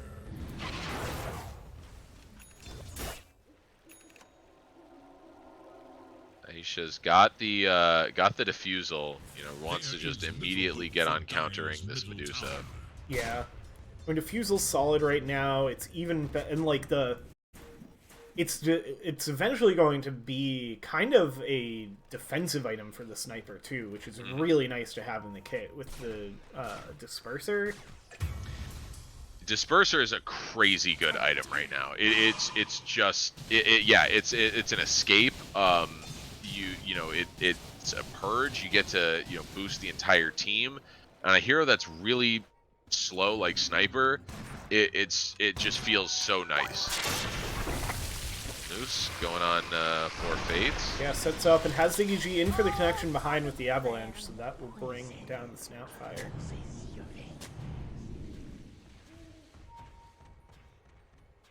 MUDBOYS building a decent early lead now, up to 5k. And off of the back of that team fight that went quite well for Savoury. Oh, Yams is going straight for the Conda. So it's just shotgun build. Oh, for another kill on Pepperboy here, morphs into the Razor and has the static link. I think they were both linked to each other for a while. Ziggy G wants to connect and finish it off, and does get it with the Avalanche. Nicely played by the Tiny to get that connection. That was great. Tower is under attack. You know, I'd say this game is looking really good for MUDBOYS. And then I think about when it's eventually high ground comes around and they have a sniper. Yeah. Think about how little you would want to play into a Savoury character who's high ground sniper. But maybe Yams, the goal is Yams just builds a Dagon after this, and just goes in there and just one shots the sniper. I mean, do you need a Dagon? If you're fully into Agi with a Conda, like, Adaptive Strike maybe just kills a sniper. No? I think you maybe. It's the kind of thing of better safe than sorry, right? Just make sure you've got enough single target damage. And I want to see more Dagons in more games.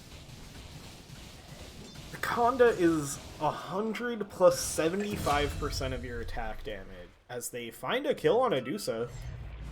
Oh. Chrono Kisses. That'll kill just about any hero, even a Medusa. Why they picked the combo, Down but... thought. We'll have to set up on Pepperboy again. They get the Avalanche. Yams in. Well, does have the Phylactery. That was already a big Adaptive Strike, and Pepperboy goes down to a few more clicks. Radiant's bottom tower is under attack. Yams is... Dude, look at the KD, and take a look at who's on top. Yeah. Dire's middle tower is under attack. Dire structures Magnus fortified. really showing up here on the Dark Willow. What do you do with farm on a Dark Willow? Oh! I don't know if you caught that. Were you looking mid? Yams, Nope. Yams had Aisha on like 1 HP. Aisha went up high ground, hid behind a corner and TP'd out. Yams missed the waveform. Damn. It was I hope the other cast caught that, because that deserves to be on camera. Yeah, that was good play, good escape. Wish I had a way to bearded do gunman. on these casts. You just need like ESL 1 production value. Yeah.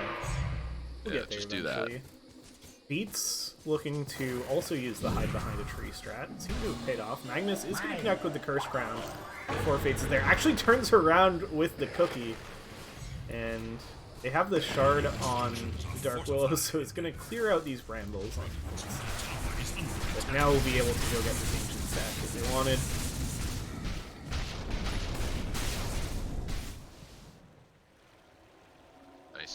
Nice sniper ult dodge by Yams. Yeah, I heard that shot go out, and Did not connect. yeah, looking at how Yams was moving on the minimap, I had a feeling. Up in the Radiant Biangle, we got Ziggy G getting clicks down between Pepperboy and Warfates. Beats in a little bit of trouble here, though, as the Stone Gaze is getting used by Front Forward. Stuns up on 3, and they're all stuck in that Curse Crown. But now, there's going to be the Chronosphere. Magnus forced to turn around into their death at the hands of the Eye of the Storm. Beats able to find the damage and gets through the Mana Shield, but now Moose-style looking to punish their positioning. The TP, though, is it going to be enough? The damage in Fountain not going to kill them, so Beats survives. Pepperboy goes down. Was on Yams the back line. kill, yeah. Yams was just chewing up their entire back line. He killed the Sniper, he killed, wait, who else? He killed Sniper, he killed Four Fates, and Pepperboy. Ah, damn. Yeah, no, Yams was going nuts. He knows his job. It's get on the Sniper. That is what this hero has to do. And Yeah, it looks like he's got his Conda on the way. I have to imagine that was what Yams was thinking, probably talking about with the team in the draft. It's like, all right, you're up against a sniper mid. What do you want to play? Like, what can deal with that lane? And Yams is like, I don't give a shit about the lane. I'll lose the lane to the sniper big time, but you give me Morphling, the sniper's not going to be as much of a problem lane. He's I think that tracks. He does Hunting so down much Beats damage. now. This could be scary. Oh my god, the Conda. Unfortunately, it's into a Faceless Void, so the Time Walk is immediately there, but this is... We saw some blow up last game, but we did not see a Morphling Conda last game. Yeah, I mean, Morphling, you know, we talk about shotguns. This man literally has a taunt for it. Yeah. And that taunt was made before Conda was in the game. Another adaptive strike comes down in the formation. They get a nice leash from Owl here, though, and Yams is going to get controlled up and brought down very quickly. Magnus going to get punished as well. Yams buys back. That was... yeah, I think he kind of overcommitted there a little bit. You're not quite at the diving tier 3s stage yet. So it looks like he's just going to go take Roche. Immediately into Roche, yeah. I mean, has the flats, has a shit ton of damage. CG's going to come over and join. This looks pretty Honestly, free. Like, Savoury... I mean, they obviously see the Yams buyback, but I don't think this is what they expect them to do with it. It makes sense. You know, this gets them some degree of value out of it. Yeah. And now he's more protected you know, when they take an engagement, so... Yeah. They're big ballsy play from Yams. And kind of makes the buyback free. Like, for the next 5 minutes, you don't need a buyback. You get one for free. And you get the gold from Roche, so... Not bad. Looks like he is changing away from the butterfly and going over to a Manta, which I think is the safer option. Scotty is now up on Moose. Let's check out everyone else's items. Oh yeah, yep. The other cold item that does something.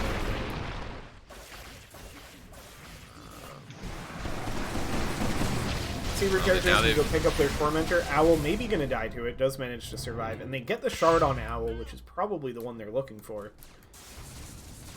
That upgraded Ink Swell feels very good. Honestly, it's kind of just the Faceless Void for Ink Swell targets. Eventually you can make cool plays if you get, like, the Snapfire Ags. Don't know how much we'll see that as Beats is going to get found farming this camp. They don't... Oh, just barely not in time with the blink from ZG. Avalanche not able to catch out Beats into the TP. Everyone and Aisha are staying in this area. Yams is not with the rest of MUDBOYS here though, so a bit of a threatening fight to take as the smoke is out. Maybe kind of using Pepperboy as bait here if MUDBOYS, as they smoke up on 2. Smoke's gonna break on ZG. Beats is looking for the chrono, finds it onto 2. Mortar's Kiss is there. Here's the combo that they picked up. On forward, trying to escape. Does get the ult off. Completely out of mana. Manta goes. Moose Style goes down. Beats falls as well. Pepperboy low on health, but Font Forward gets brought down. Pepperboy just able to escape. Aisha on barely any health either. As Yams just wants to take a tower. This guy's playing his own game over here on the Morphling. I'm gonna try to set up here. They get the silence and the blast. That's the Aegis. I think that's kind of what Yam's plans were for that Aegis. And now, still just gonna set up, kill 4 Fates, but how do you get out of here? There's the waveform. Shift into Pepperboy. The Razor, gonna throw out some more attacks, brings down the Razor.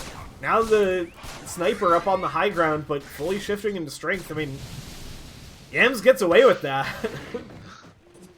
Wow. Illegal gameplay.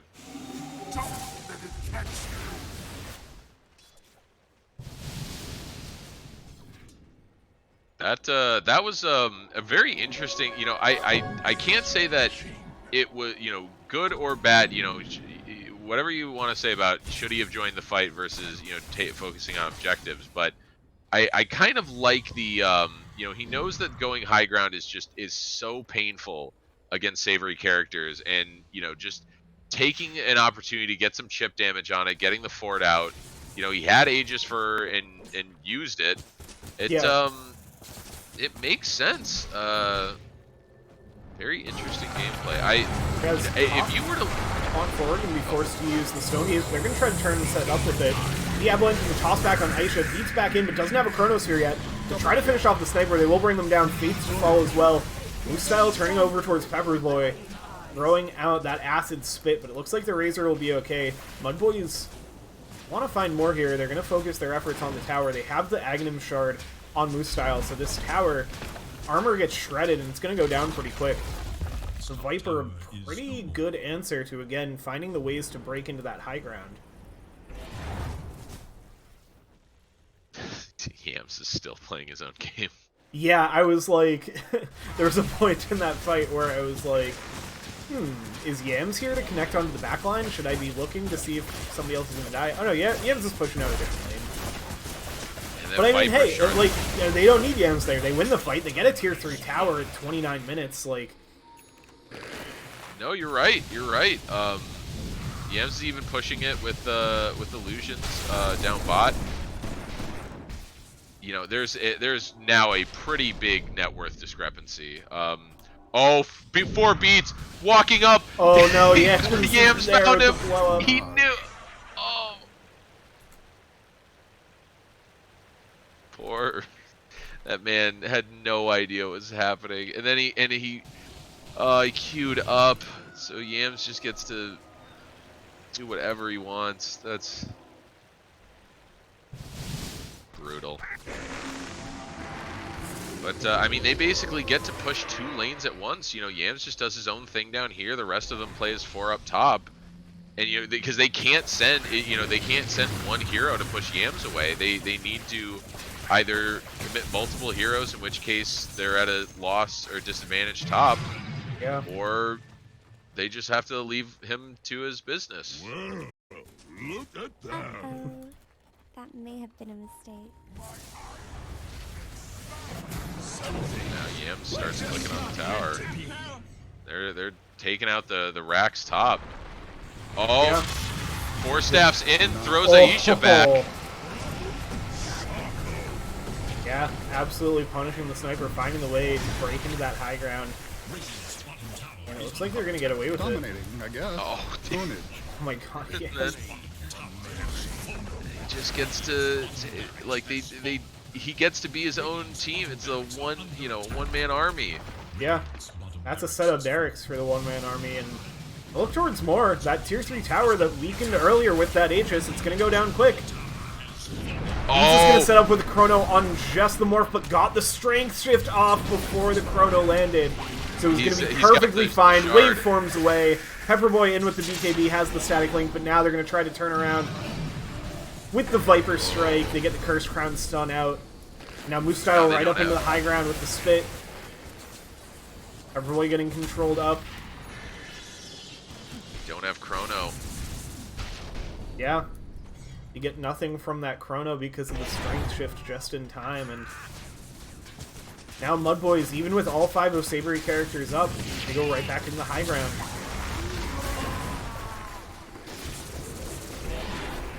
I think they really want to take this melee racks while they're here. Gonna be real close, sitting on 60 HP. Just need to get an illusion or something up there to click on it a few more times. Can I just say, it's gonna regen. Ziggy G's catch on Aisha on that sniper was fantastic. The 4-staff into the toss back was like a perfect catch. Like that's how you have to counter these crazy high ground defense teams, right? Yeah. Yeah, Blink, 4-staff, toss. Tiny is all about the reposition. They finally get that mid melee racks. Yep, front forward able to step up and pick it off. Man,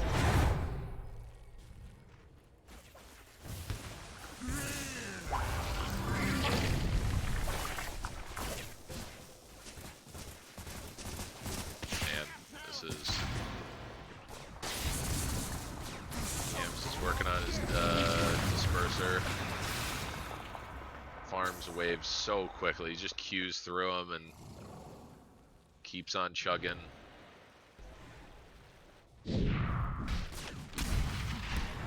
This seems to be the way to win this. You split their focus, split their attention. On forward, stepping up on the high ground. Yeah, mana already pretty low. That defusal from the sniper forces out the stone gaze. Slowly but surely chipping away at these barracks. I mean, there's no tier 3 towers left, and there's half of the racks.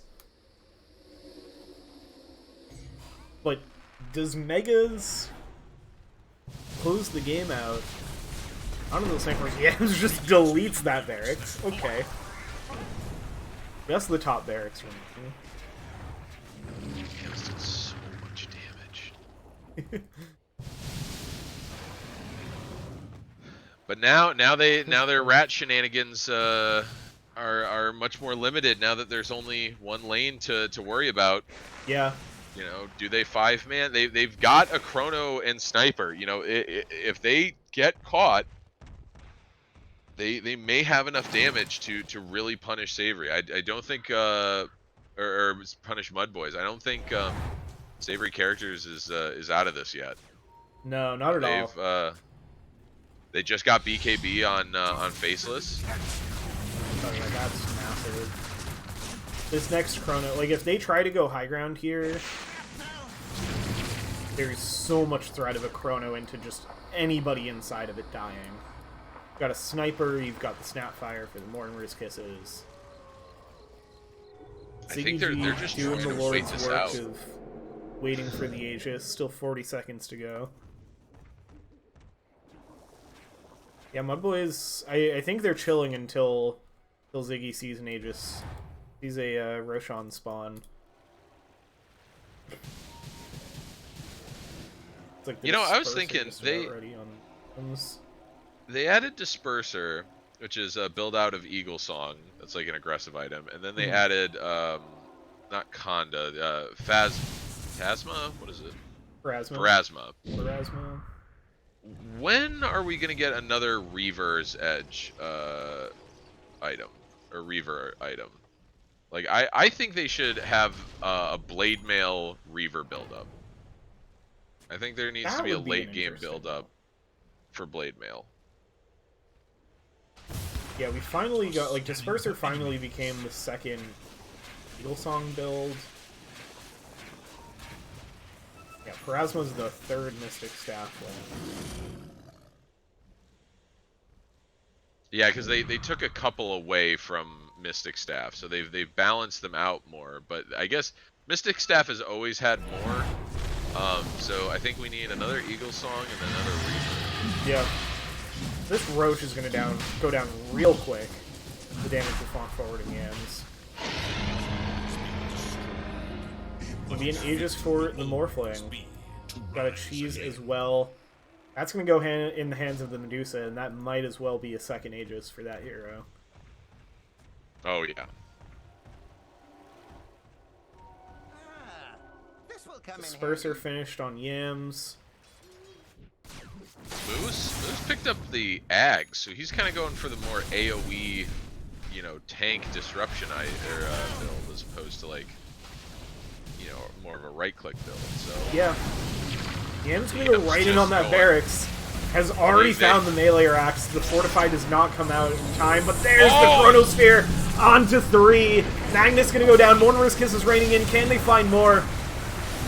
Moose style to fall as well. Yams still has the Aegis though, and now dives forward towards Pepperboy. It has the BKB, and the damage from Ice is coming out.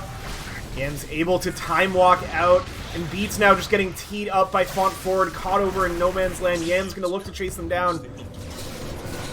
Be left alone for now. Ziggy G getting the toss up, trying to bring down Pepperboy. Will fall, but gets the trade thanks to Font Forward picking it off.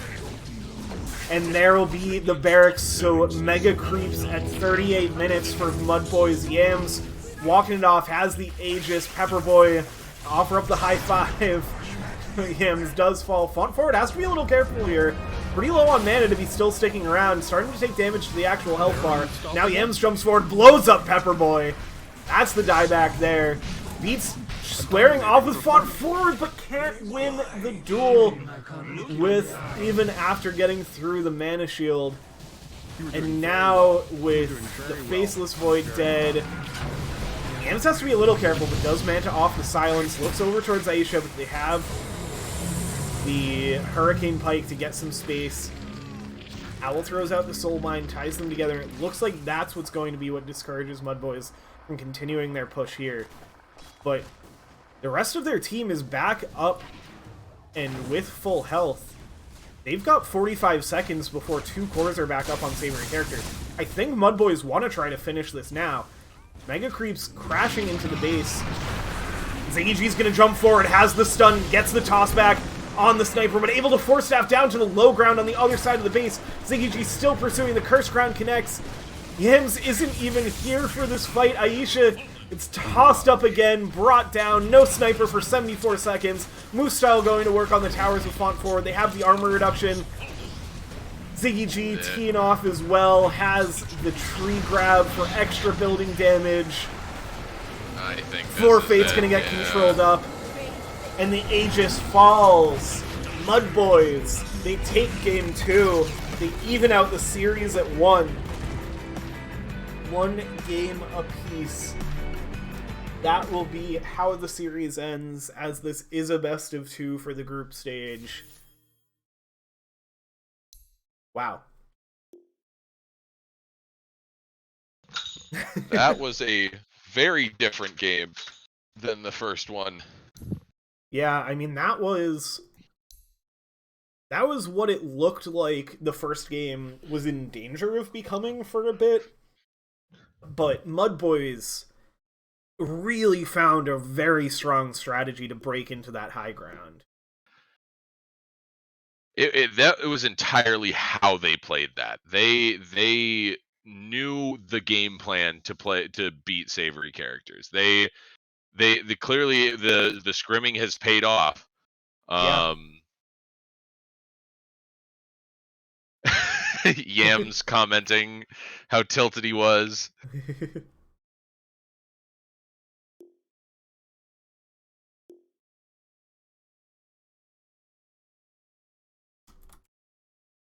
Wow. Truly incredible.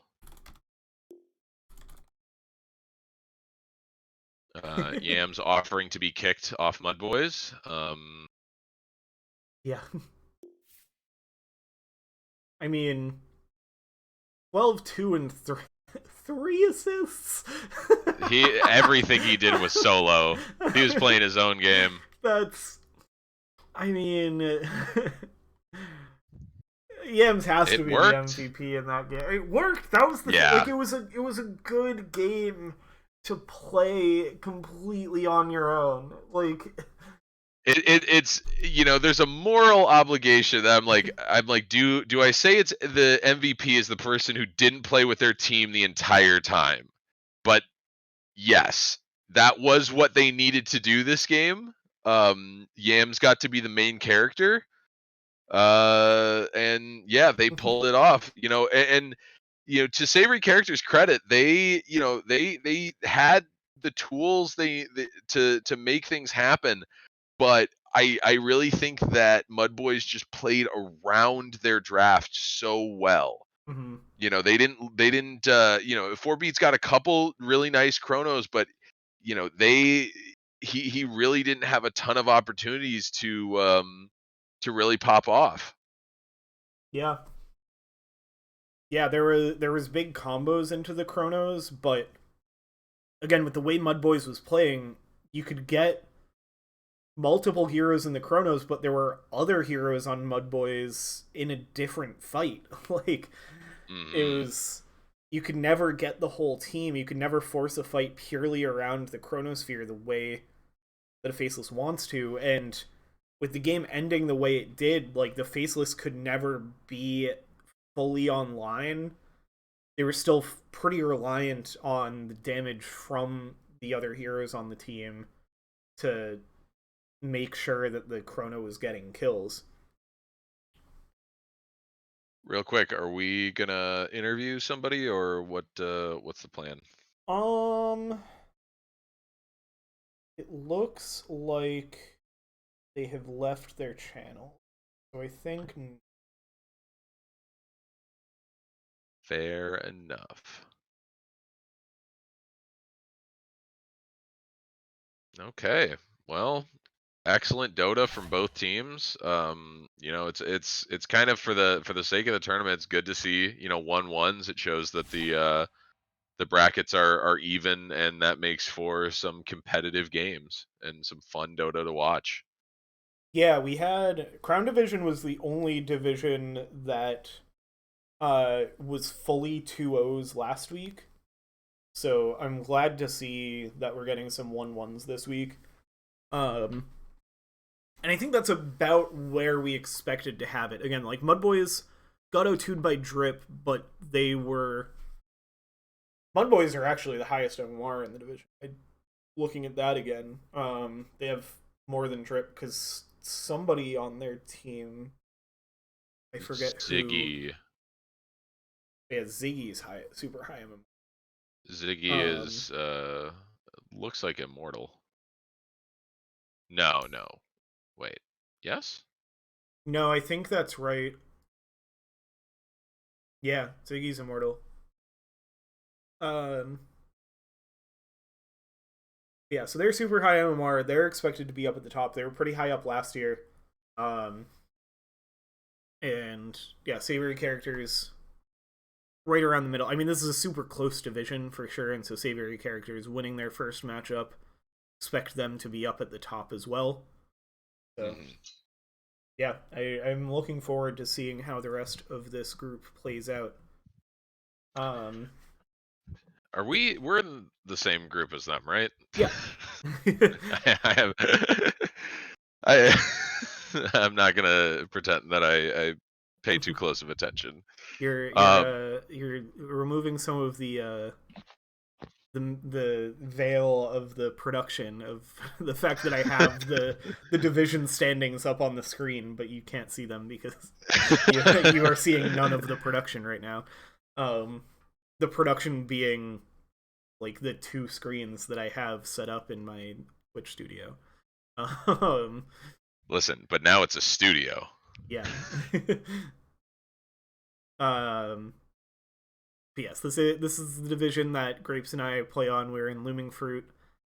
We have our series coming up on Sunday. It's gonna be Sunday night. Not sure where that will be cast yet. Marcy Bo2 versus Team Drip, I don't think has been scheduled yet. Expect that to be this weekend. There are some other games going on now as well. I was potentially looking at picking up one, but it looks like they've already started. They were set to start at 9:30, so not surprised that they got things going. So that's gonna do it for us tonight. I will rate us over to it looks like Fourth Spirit Ursinity is casting the game that started at 9, so I'll throw you guys that way. Thanks so much for joining us. Have a great rest of the weekend. And once again, check out the league Discord and everything to see when the next games are happening. Well, thanks